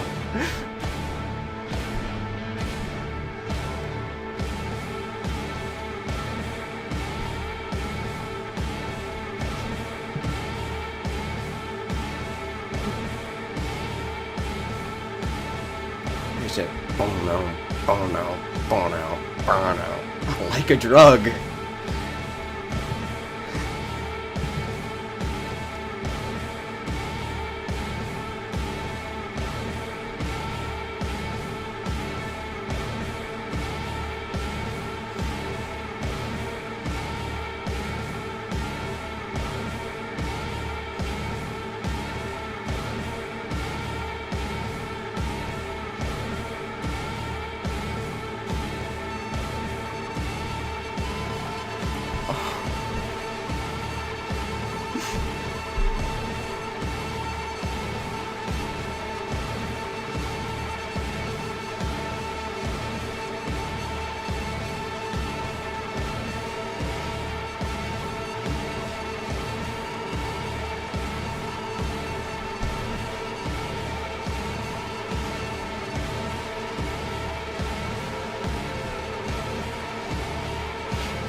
That actually was quite. That was actually quite loud. I'll admit it. That was insane. But okay, first of all, they gave us a new groove. I feel like that the first part of the song, that was a groove. That was a new one, you know. Because sometimes, I mean, I listen to the Healers, I'm like, this is a bit like Cloud of Unknown. Because sometimes they kind of do repeat their groups. I feel like this was a new one. I liked it. Liked the synchronizing of the piano and the melody. That was cool. That ending was insane. That was quite. I don't know. Like in terms of sheer density, is it the drop on the seer? Like halfway through the seer was like what I like to think. Is the heaviest Swans studio moment. No, it was kind of staccato. You know, wasn't as overwhelming, but it kind of reminded me. That's Los Angeles, City of Death. That goddamn drums though. Were they using bombs in the studio? And then I almost felt like that was kind of a callback to Like a Drug, or it had that dun dun dun dun dun dun dun. The live version especially, which I think is obviously well known as one of their heaviest, songs that they performed live ever. That I don't think it was an intentional callback, but it certainly it outweighed that. That it like surpassed the heaviness of Like a Drug. It was like directly comparing that to Like a Drug. It's not even it's not even a comparison, because Like a Drug is like super heavy, but they were using bombs on this one. Oh my god. That yeah. And yeah, with the horns, like Spingus says, because Like a Drug has a pretty atypical use of orchestration, as it has the strings and boom bow bow, because this one was like had a sort of how to describe this? It had a sort of main rhythm here with that massive snare, and then like misaligned with it was like going bouncing back between that and this sort of dramatic little horn on the side here, and then it covered that up with all of the just the guitar sort of screaming noises all over that. Really built that up. That was crazy. There was no silence. I thought there was gonna be silence. I saw them live. No, there was no silence in this version. That being said, I don't think it needed the silence, because they told me to pay attention, and I kind of was forced to. That's crazy. That was like split halfway, super kind of, majestic. I could almost describe that first half. Loved it. Maybe, my interest waned a little bit in the middle, and then at the end, that was hell. That was crazy. That's got to be. I'm not seeing right now, and obviously it takes a while to, get used to the sound of some Swans albums, because they're very patient, and I feel like I kind of enjoy them more when I know what to expect, what's building up to what. So I'm not seeing any one song that's so far has kept me invested throughout the whole thing, but I'm seeing a lot of moments that are amazing. They're delivering on just certain sections that are riveting, is the best term to describe them. That was one. I can't really describe that any further. So I might say that birthing so far is the title track is my favorite song so far. So let's unpin that, because I'm gonna move on to the next track, Red Yellow. I'm told this is much like Well, it could remind me in some part of A Little God in My Hands. Um, so let's put that up. Uh, how do I think Birthing compares to other Swans albums so far? Uh, Better than The Beggar, for sure. It's just a better version of Beggar. It's a Beggar that sounds more like Swans and has more of the stuff that I like about Swans, and that Swans is known for in its current incarnation, for sure. It's supplying more big moments than Leaving Meaning. For sure. I don't find it's bringing me the exact variety that Leaving Meaning did, or even the variety of To Be Kind or The Seer. This is could be if I listen to it more, maybe not right now, on the level of The Glowing Man, because The Glowing Man is my least favorite album of the trilogy. I think that is for a lot of people. No offense to The Glowing Man, but some of the tracks kind of blend into each other. Cloud Forgetting, Cloud Annoying, you know. Oh, my computer's a touchscreen. I almost just messed something up majorly right there. Definitely better than My Father. I don't know how it compares to like their pre-breakup albums, but like this is where I'm seeing it's gonna fall in the post reunion lineup.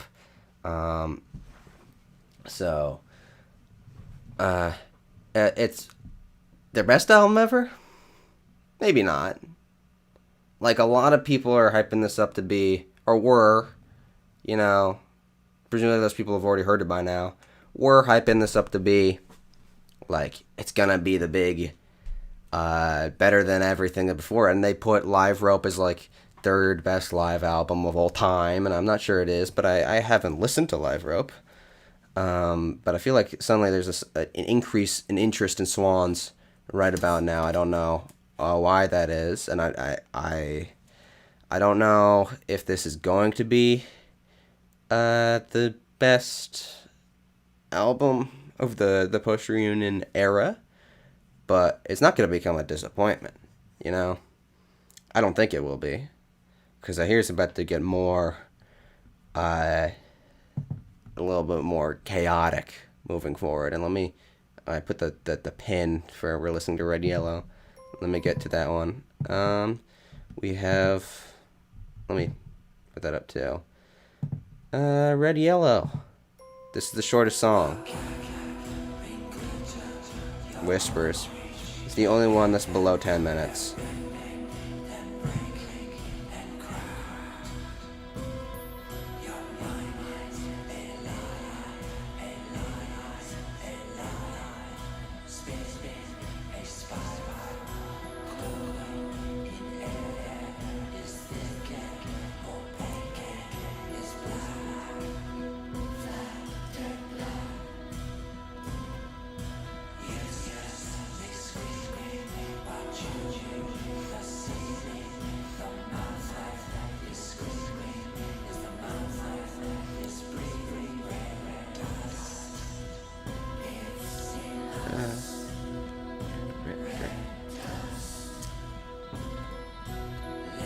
Kind of mysterious. This is definitely quicker paced than the other songs for sure.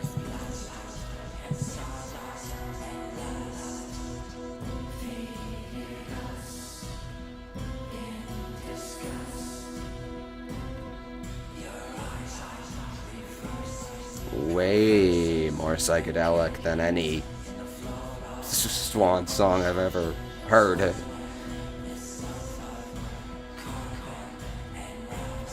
Way tons of like echo on that.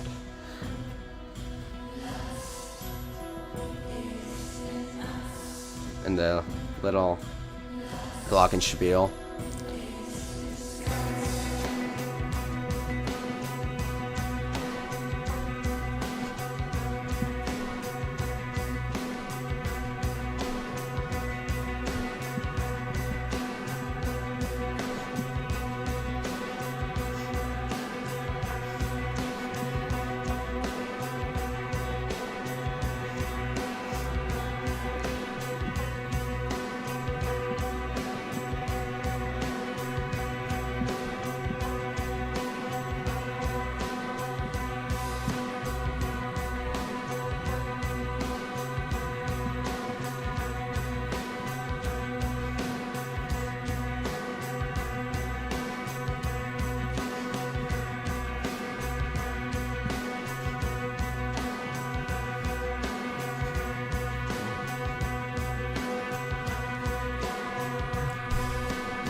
not sure these lyrics are 100% official, are they?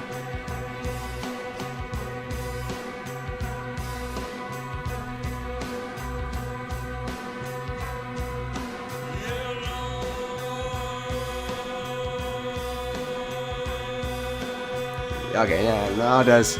With those little long droning vocals, now it does actually remind me of A Little God in My Hands.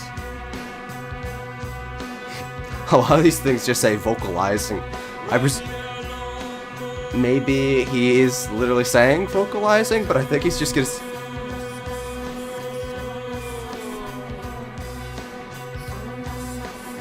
Okay. Definitely A Little God in My Hands. The nonsense chanting.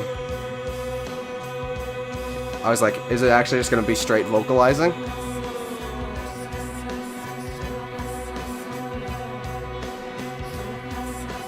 That is totally A Little God in My Hands. Saxophone? Saxophone? In the back there, was that saxophone? That's never been on a Swans before. I'm almost sure of it.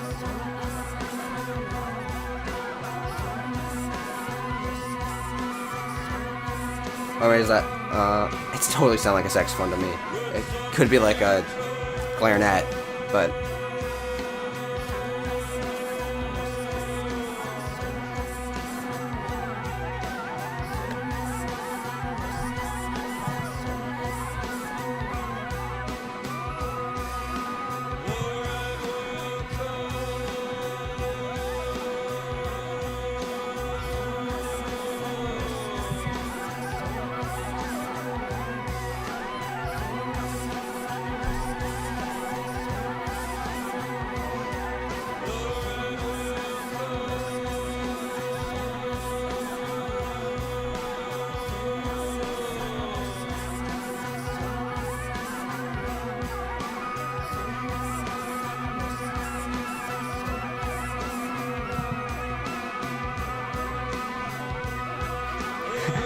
Yeah, the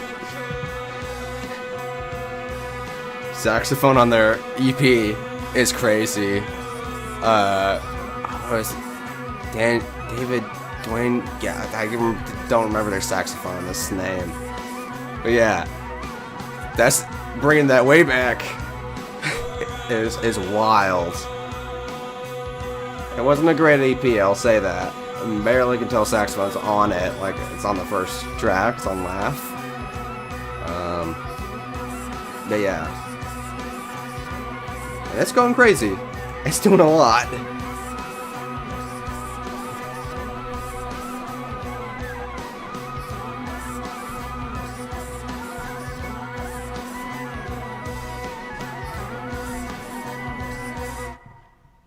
Oh, sorry about that ending there. Hell yeah.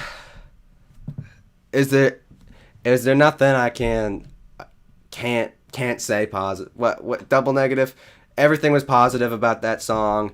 That first half, I mean, first section, new, utterly bamboozling. It was the whispering, super quick paced for Swans, almost catchy, and the back and forth with the backing vocals, which in a way continues throughout this entire track, is entrancing. Like I said, super psychedelic, closer to something like the title track from Leaving Meaning with the glockenspiel with the little chimes, but with the folk influences too. That is something wholly new. That if that's like a direction that they're going to be moving forward in, that's crazy. I would support that 100%. And then that the groove, like they said, Little God in My Hands. Didn't think that at first, because a Little God in My Hands, it has that really strict groove, like a bow, bow, bow, bow. This one was a little bit more open. It kind of reminded me maybe like the live version of A Little God in My Hands. But it's like that song, but it's got a little bit. It's less like evil march. Like it's a bit more punky. A bit more punky and rebellious. Because I think A Little God in My Hands, I think of like a supervillain launching his armies to take over the world. You know, this this felt not sonically in line, but in tone and the feeling and the vibe that felt like in line with the world looks black, like the second half of that song from The Glowing Man, which is one of my favorite parts on The Glowing Man, like maybe my second favorite track on that album behind Frankie M.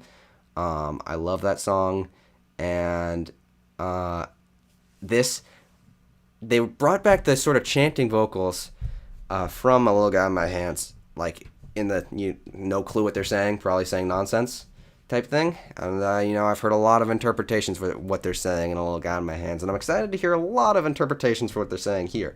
But my favorite part is that it's sort of whispered, and it kind of feels like there's two different layers. They're saying different things, and they're kind of aligned over each other. That was something wholly new. It's like it's not entirely new. Yeah, follow the Maker Man. For sure, was thinking of The World Looks Black, and what I was saying is that it's something that takes old elements that are recognizable, but it doesn't just like kind of like remix them. Like I felt like the first track kind of was doing a bit of Cloud of Unknowing stuff. This is like taking like maybe the associations I have with certain aspects, but it's combining them with other things, and it is adding new aspects to it that haven't been in the Swans discography before. I mean, saxophone, like they say in chat, not since the 1982 Swans EP, where it didn't really serve much of a very supportive role. But here, it was all over the back of the song. Back here, and it was just spilling its guts out. It reminded me of totally the national anthem by Radiohead. Don't want to bring up Radiohead too many times, but the ending of that, when the I don't know if it's the sax or one of the brass instruments like a clarinet is just going crazy during the end of that, and it reminded me of that so much. So and still the drama remains. The red will come, intimidating, eerie, foreboding. What terms can I use to describe it? I liked that quite a bit. Now we're moving forward to Guardian Spirit. I'm told that this album's getting dark in the second half, but that sounds like a pretty lively title. Let me get the next message in chat. Listening to Guardian Angel. If you, the chat's not delayed, but the live stream is a bit. So this is, you're gonna notice that once I put this stuff up. Okay. Guardian Spirit. That was the shortest song, though, by the way. So it's all semi-medium long ones. None of them are 20 minutes like the first three. Well, the last track's up again. It's close. But it's the tracks are getting progressively longer from now. So we got Guardian Spirit. Let's just begin that.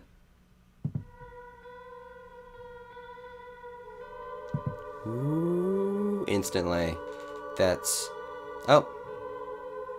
Then there was like a woodwind in there. I was like, instantly that's the end of Why Can't I Have What I Want in Time That I Want before the last drop kicks in. Now it's Frankie M. But it's something new. Because this creaking sound, that's a woodwind for sure. That's giving me we're in the woods. Woodwind type vibes in a haunted forest. This is not a vibe that I've gotten before on a Swan song.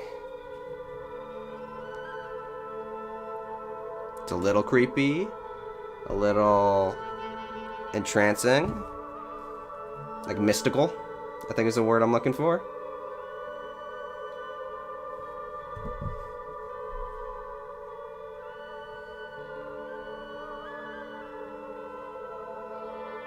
little tiny guitar flourishes in there. Acoustic guitar flourishes.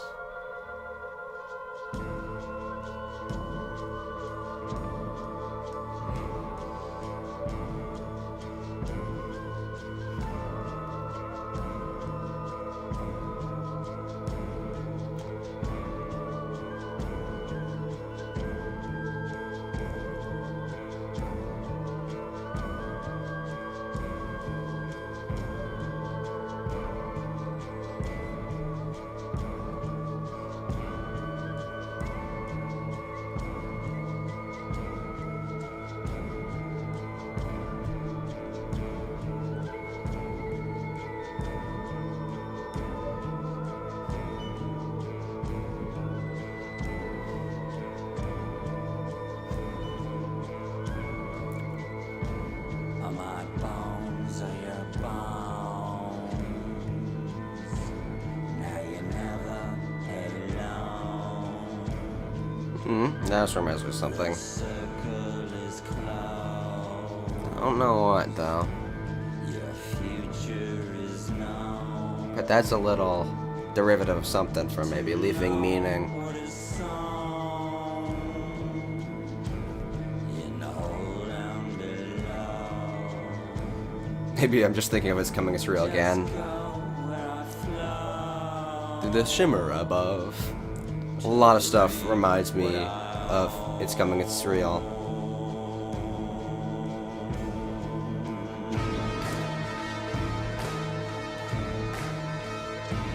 See, this album's getting a lot of energy as it moves forward. Or maybe I'm getting a lot of energy. I was kind of exhausted earlier today. Claps. That's new too. Notice a lot of new stuff. I'm liking a lot of new stuff. I'm not liking the lyrics that I'm seeing for verse 3. That's weird. We'll get to that though.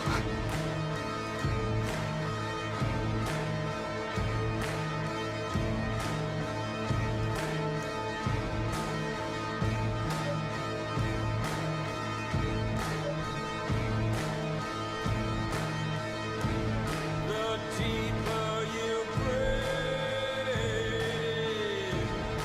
the deeper I crave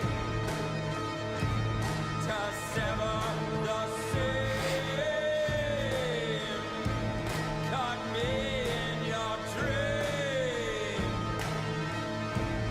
Now backwards in time, we're crawling a line. My near is your far. My scar is your star. Down under my gaze, your freedom is fake. Your name is replaced. Your mirror is my face. This guy does not sound like a guardian spirit to me. It's like an ironic title. Where is my purse? The question is what? What? The answer is worse. Really getting the sort of shouted. Sometimes he shouts stuff. He sounds like a military, like boot camp instructor, like giving commands. Especially on Toussaint Louverture, he kind of gets a, or like on Bring the Sun, I think, like during the part where he's shouting Bring the Sun, he gets a certain, I don't want to say gravelious, but something like that in his voice when he shouts something. It sounds, it's very intimidating, but it is also, it gives a lot of passion to what he's saying. It's like, oh shit, I gotta listen to what he's talking about. Now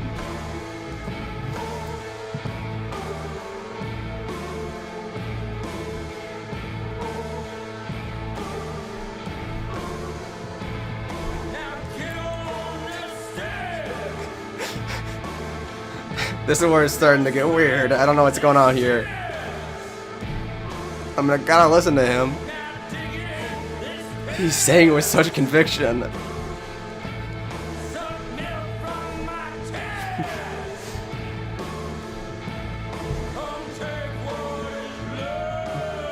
Oh, the layering there. It feels like there's a tiny little Michael Gira that's just singing right under him.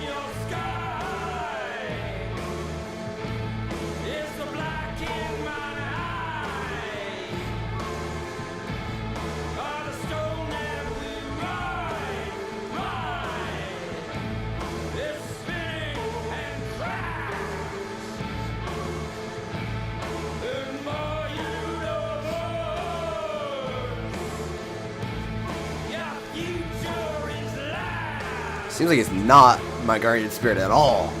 He hates me.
Weird.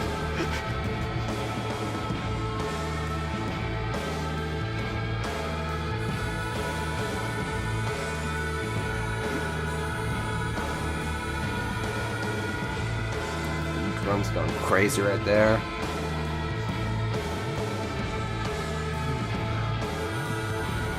Harmonica.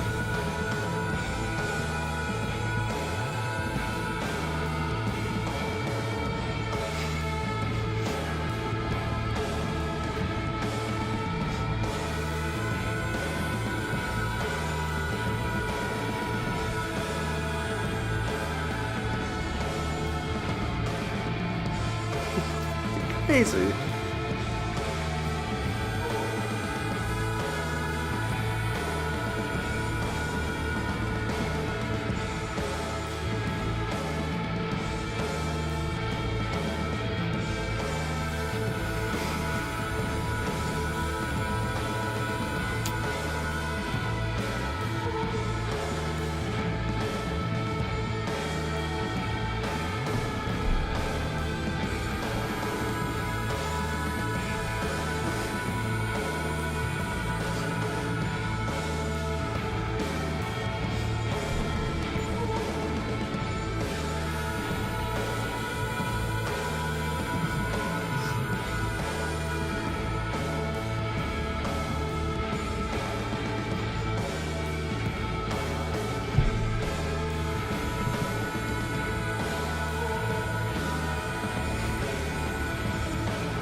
Telling me that the merge is about to be something big.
All right.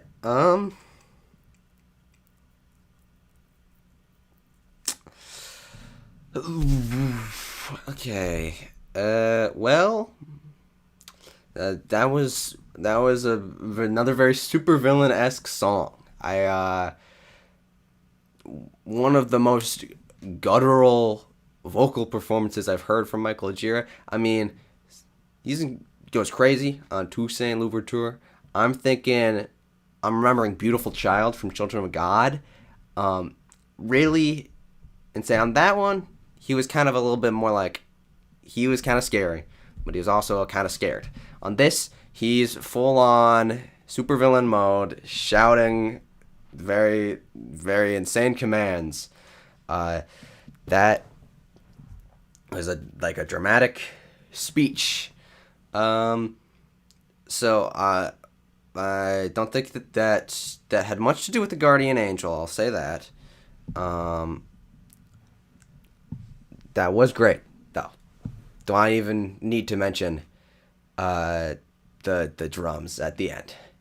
Because that, and the little the fade, like the cutoff, and then it kind of goes, oh, that was crazy. That was something. That was an experiment. I don't know who thought of that idea, but they must have. They, I that's a ridiculous decision, and it works so well. Also, clapping. There was clapping on this song. I think it's one of the first Swan songs with clapping on it. Some more of that, maybe? In the future? Not just on the album? Like, more hand claps, psychedelic stuff in Swan's future? We don't know yet. Nobody knows. But yeah, this album's getting better, more intense in my opinion, as it goes along. Definitely darker. They were right. Chat was right, saying this one sounds like "I Am the Sun," maybe. On "I Am the Sun," he's a little bit like vocally, definitely way more toned down. Supervillain esque for sure, definitely. But I'm gonna move on to The Merge. They're telling me that this one's gonna be crazy. Listening to The Merge.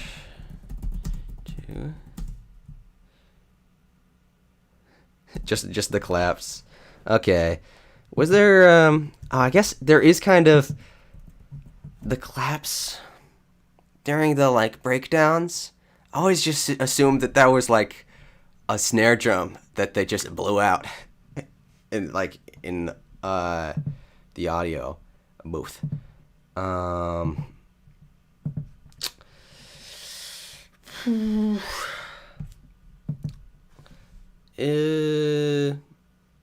Kind of like claps.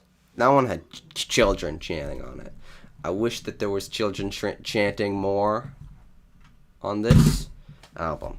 There was one child singing on Birthing, was it? Or I'm a Tower. I believe it was one of those two. Okay. Stuff's going on. It's the merge. Time for the merge. The merge. Visit the Swans merge store to buy a t-shirt. I have a public castration t-shirt. I should be wearing that right now. I am not, and it's getting late. Oh, wow. Alright. I love you, Mommy.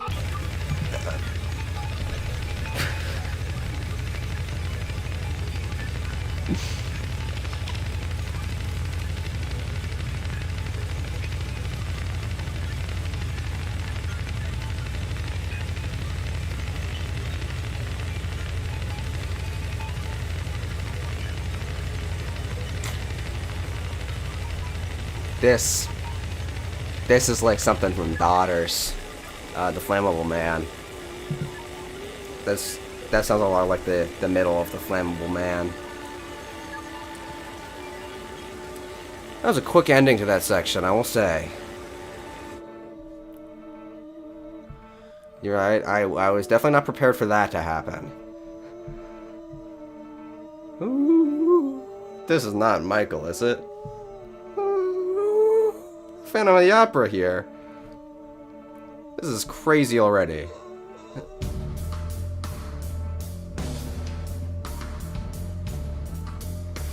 What the fuck? This is the most a Swan song has thrown at me within the first minute. The drums are not even sticking to any single... The hi-hats are...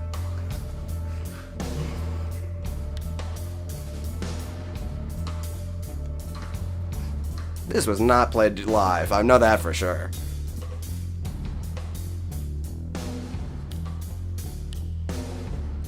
It's like a low, kind of fuzzed out bass.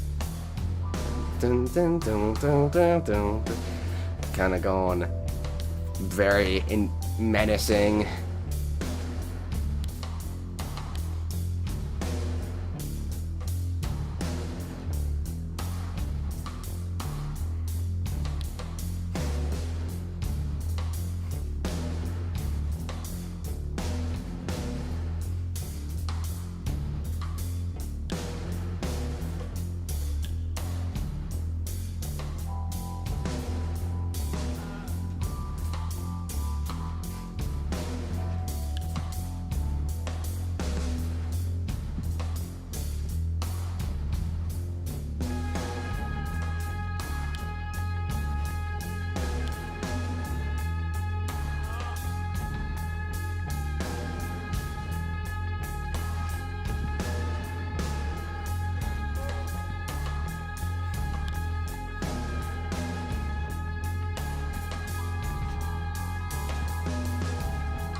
Reversed sort of rising sounds there.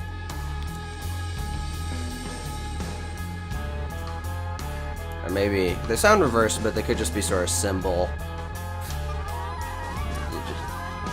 Clowns are on this song now. That bass is still going strong.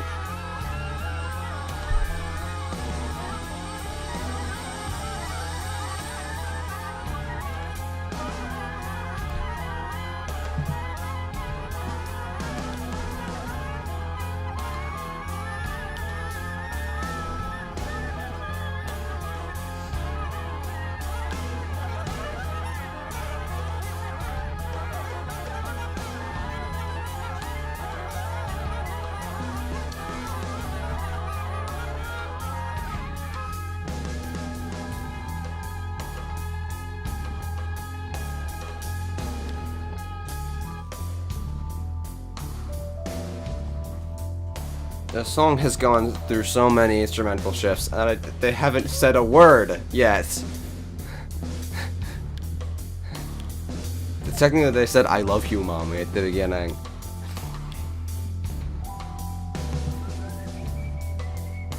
The whistling's back.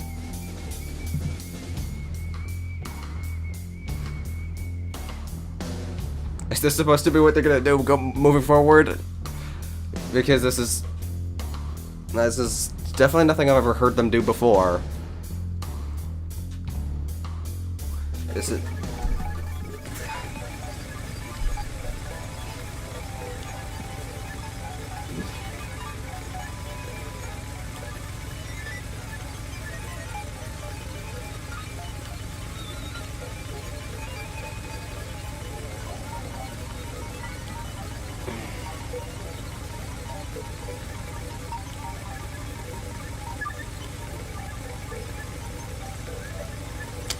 I feel like we're calculating something right now. We just hacked the mainframe. 1, 2, 3, German, sure. 6, 7, 8, 9, 1, 2, 3, 4, 5, 6, 7, 8, 9, 10, 9, 8, 7, 6, 5, 4, 3, 2, 1, 2, 3, 4, 5, 6, 7, 8, 9, 10.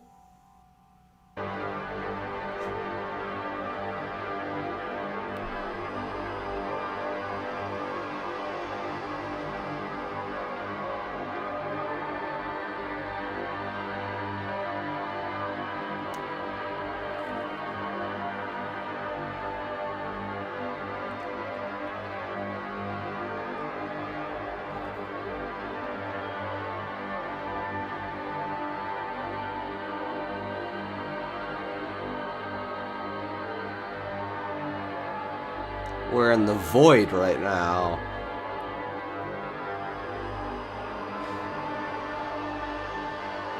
Okay, that's some soundtracks for the blind shit going on right there.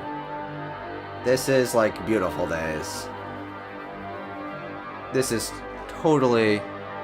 Yeah, Frankie M vocals for sure. I didn't want to say it because I feel like I've brought up these types of vocals a shit ton over this album. They're just everywhere. But the big ah, that's totally the opening of Frankie M, and those are at the end of Frankie M too. This is crazy.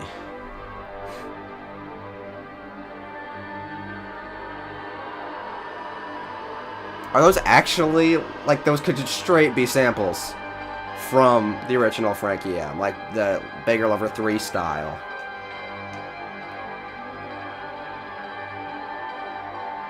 I mean, this whole thing's been a weird-ass sound collage.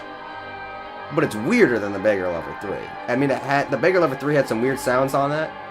But this was all the weird sounds at once, and with, like, some poly meter going on.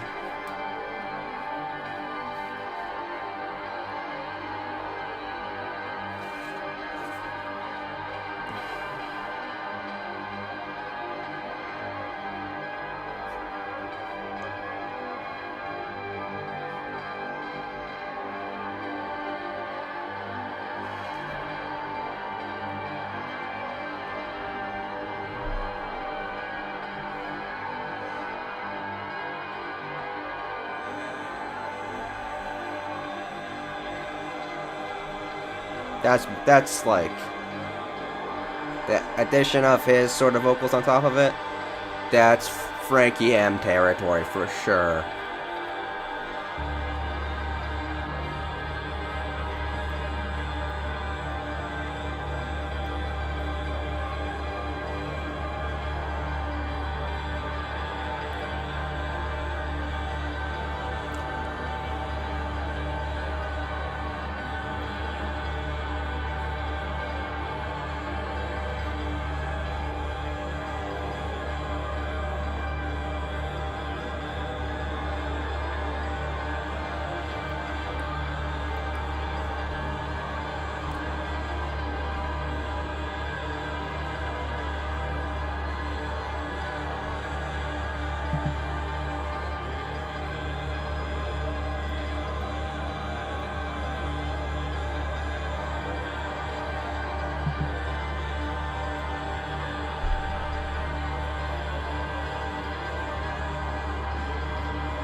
Hello.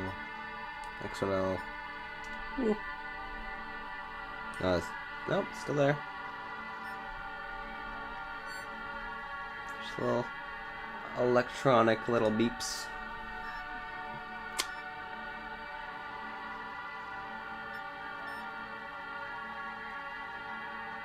Now a light grows inside, painting shadows under skin, spreading slow. There is a song in the song, almost. Flooding fingers.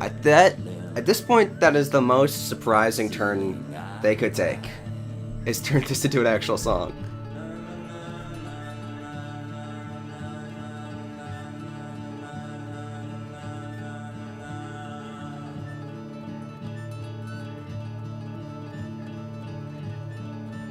The little beeping's still there. Now we got these. And here is a forest, and here is a stone. Right here are the marks they made. I still hear them. They still call. They sing through me. They still sing. No, bye.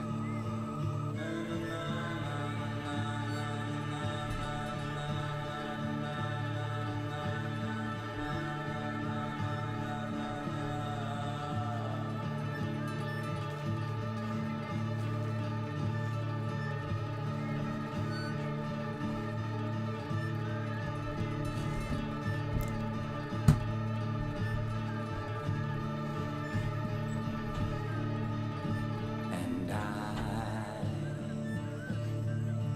I will wander in a lake underwater, where the jewels drift by me forever, where their minds combine and silence is laughter, where waking is dreaming, where motion is stillness, while I drift in the tides in wonder, going under. Bum, bum, bum, bum, bum, bum, bum, bum, bum, bum, bum, bum, bum, bum, bum, bum, bum, bum.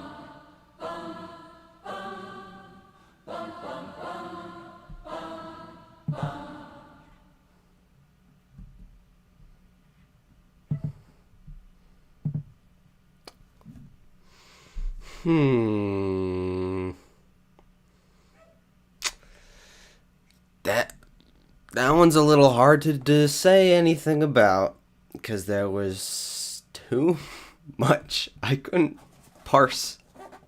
Like I can't form an opinion on any of what happened there. All I know is that is whatever that is. It's like the Beggar Lover 3, but it's like if you took the 40 minutes of the Beggar Lover 3 and then you smashed it into like 2 minutes and then you did that like a bunch of times and then you put an actual song at the end. There's too much even to go over. There was like that bass was definitely in 6/8, and then the drums at the beginning were definitely doing something else. I feel like there was some sort of like poly meter going on there that's way more complicated than something I expect from Swans, and they were throwing just insane sounds all over this. Just next, there was samples left and right.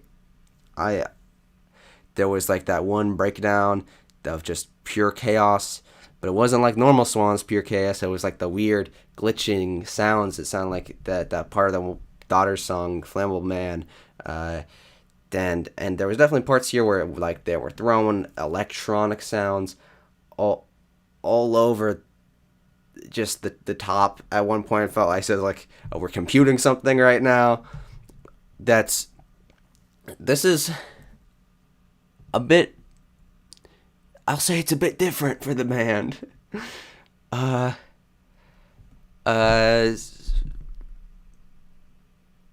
one's gonna take a while to like even figure out. But nothing could prepare me was right. I don't know, because there's no way to describe that song after the fact. One second.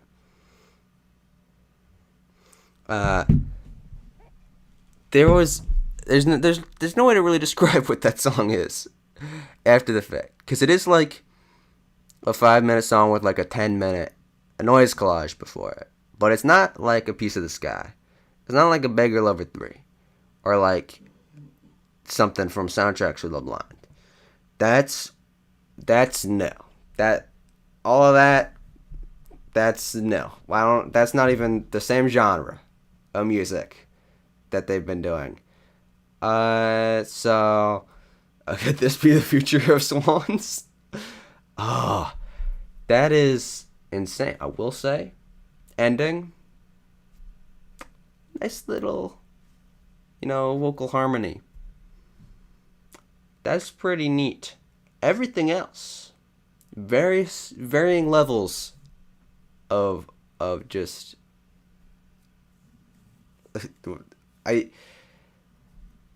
nothing else can be described as simply neat. That's what I'm trying to say.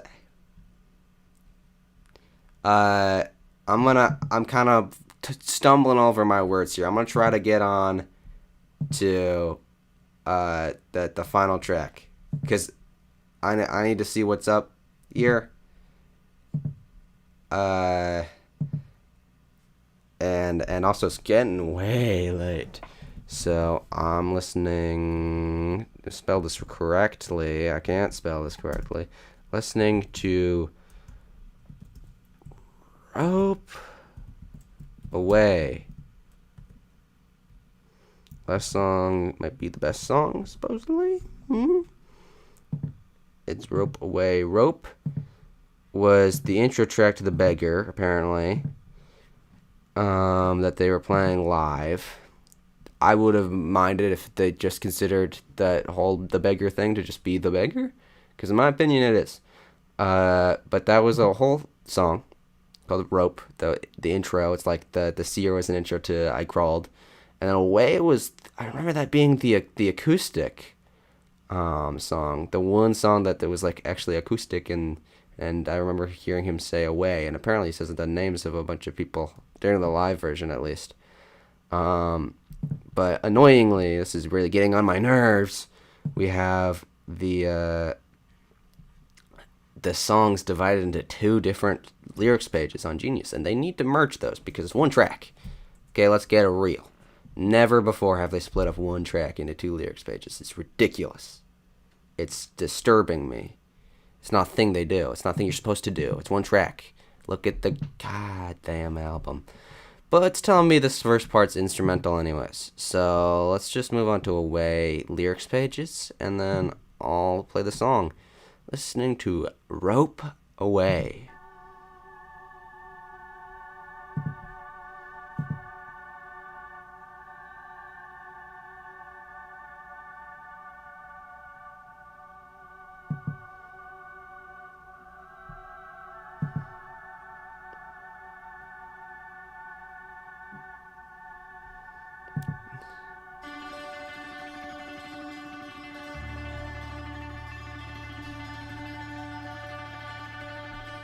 Oh, the Simon from... Okay, first of all, I should mention what's going on in the song. This is a classic Swan sound. I'm looking at the names of these people.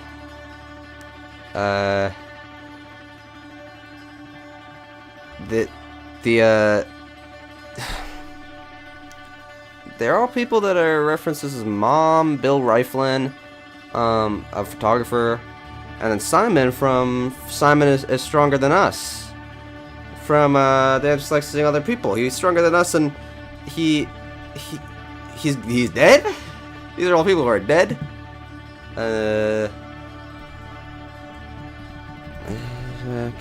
Is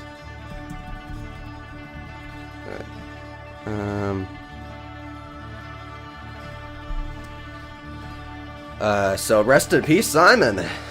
I did not know that. That's crazy that he's dead. Nobody ever told me. I was going around singing Simon Stronger Than Us to all the people I know named Simon. I mean, it wasn't. And the people I do know named Simon are weak people. Bling, bling, bling, bling.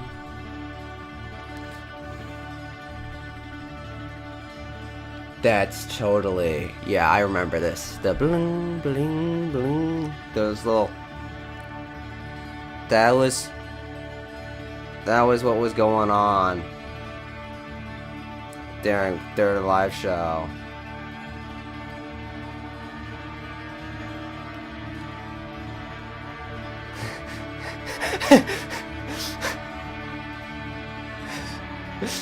Yeah, rest in peace, Simon.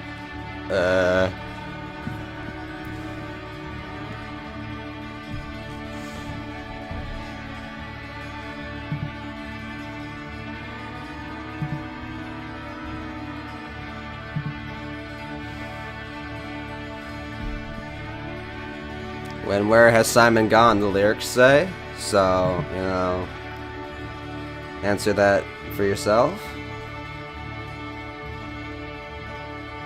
I don't know what else this sort of strumming pattern reminds me of. Bling, bling, bling. That's another song from a different point in their career. But I know for sure this is how they were playing it live. I don't know what the other song I'm thinking of.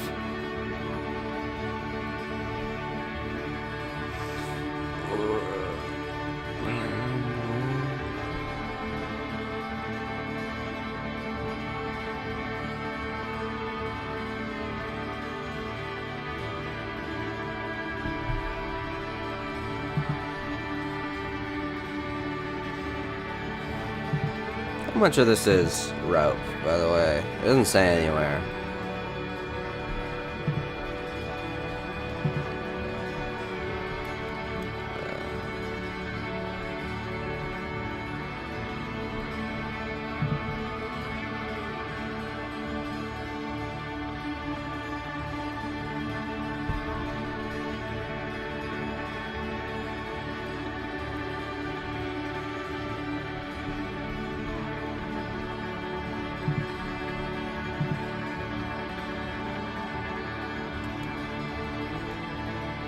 Helpless child. Yes, bling, bling. Thank you so much. Oh, that's impressive. That you knew that was what I was thinking of. Right when it transitions to the sort of ending part, and it has that. That is quite impressive.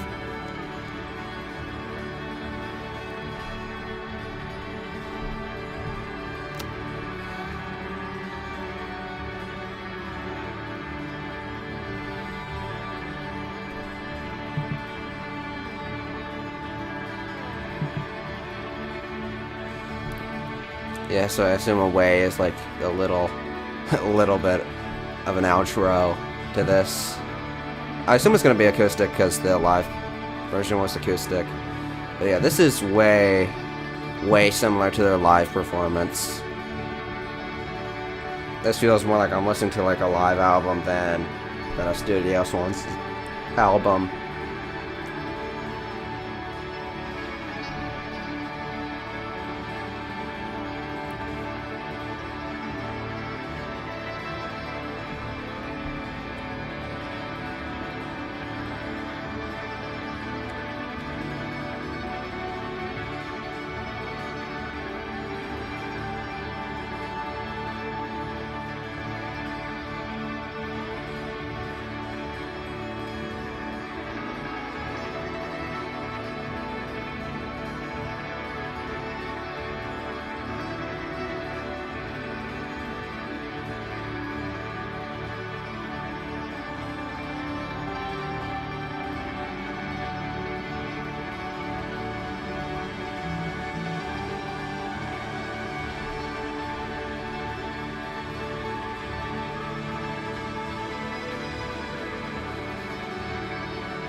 What?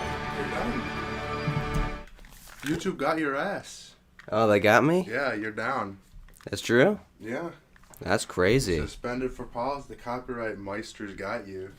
Holy shit. That's what I was saying. You made it through basically the whole album. Ah. But yeah, that's what I'm hearing.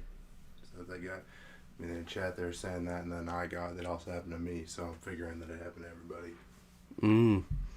Well, let me. That way, the last track will just be a DLC kind of bonus type deal. Ah. Sort of like. Oh, rope is the trap. Oh, yeah, okay. So, let's see. Is the stream still up? Because it's saying it's cutting out. It says stream suspended for policy violations. So, Still watch it, but it's been suspended. it's not showing me. Yeah, I don't know. Doesn't. So people are getting caught on rope. Yeah. If you're still here, you might want to type in the chat that you're still there if you plan to figure this out. Otherwise, you're gonna leave. Alright. Stream is down.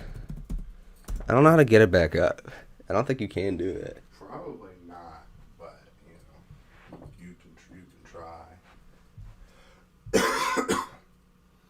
Me personally, I cut my losses and say the last track reaction is the DLC for the video only, But that's just my belief. Yeah. People on Reddit are mad at me because I say dates in an American way. Yeah. Alright, so I can just end the stream then, maybe? No debrief about the. Yeah. I think you should say final song reaction will be in the video, and then that way everyone that's in the stream reel them in. I don't know. They might be gone already. I think they are. Final song reaction. And overall thoughts. Rope away will go in the video. The final video. There, those YouTube bastards. Yeah, they did already leave, unfortunately. But Yeah. close. Yeah, very successful stream. I might say. They caught my ass. I'm gonna go to. Okay, my OBS is. I moved it around so that I could put the chat on screen. Yeah, but okay. You could just press both.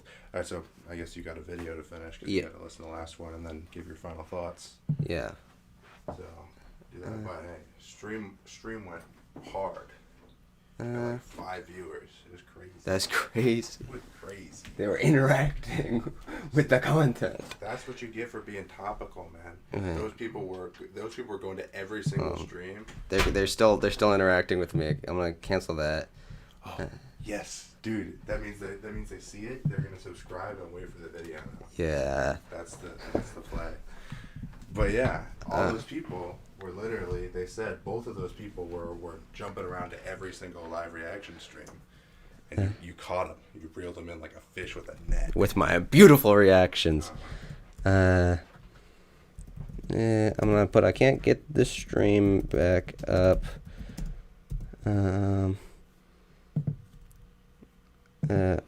I'll record the rest of the reaction and review and make a video. Alright, and then Michael's blessing. thanks a lot, Mike. Thanks a lot, Mike. He can't let me. He's trying to sabotage me. I can't let me get too big.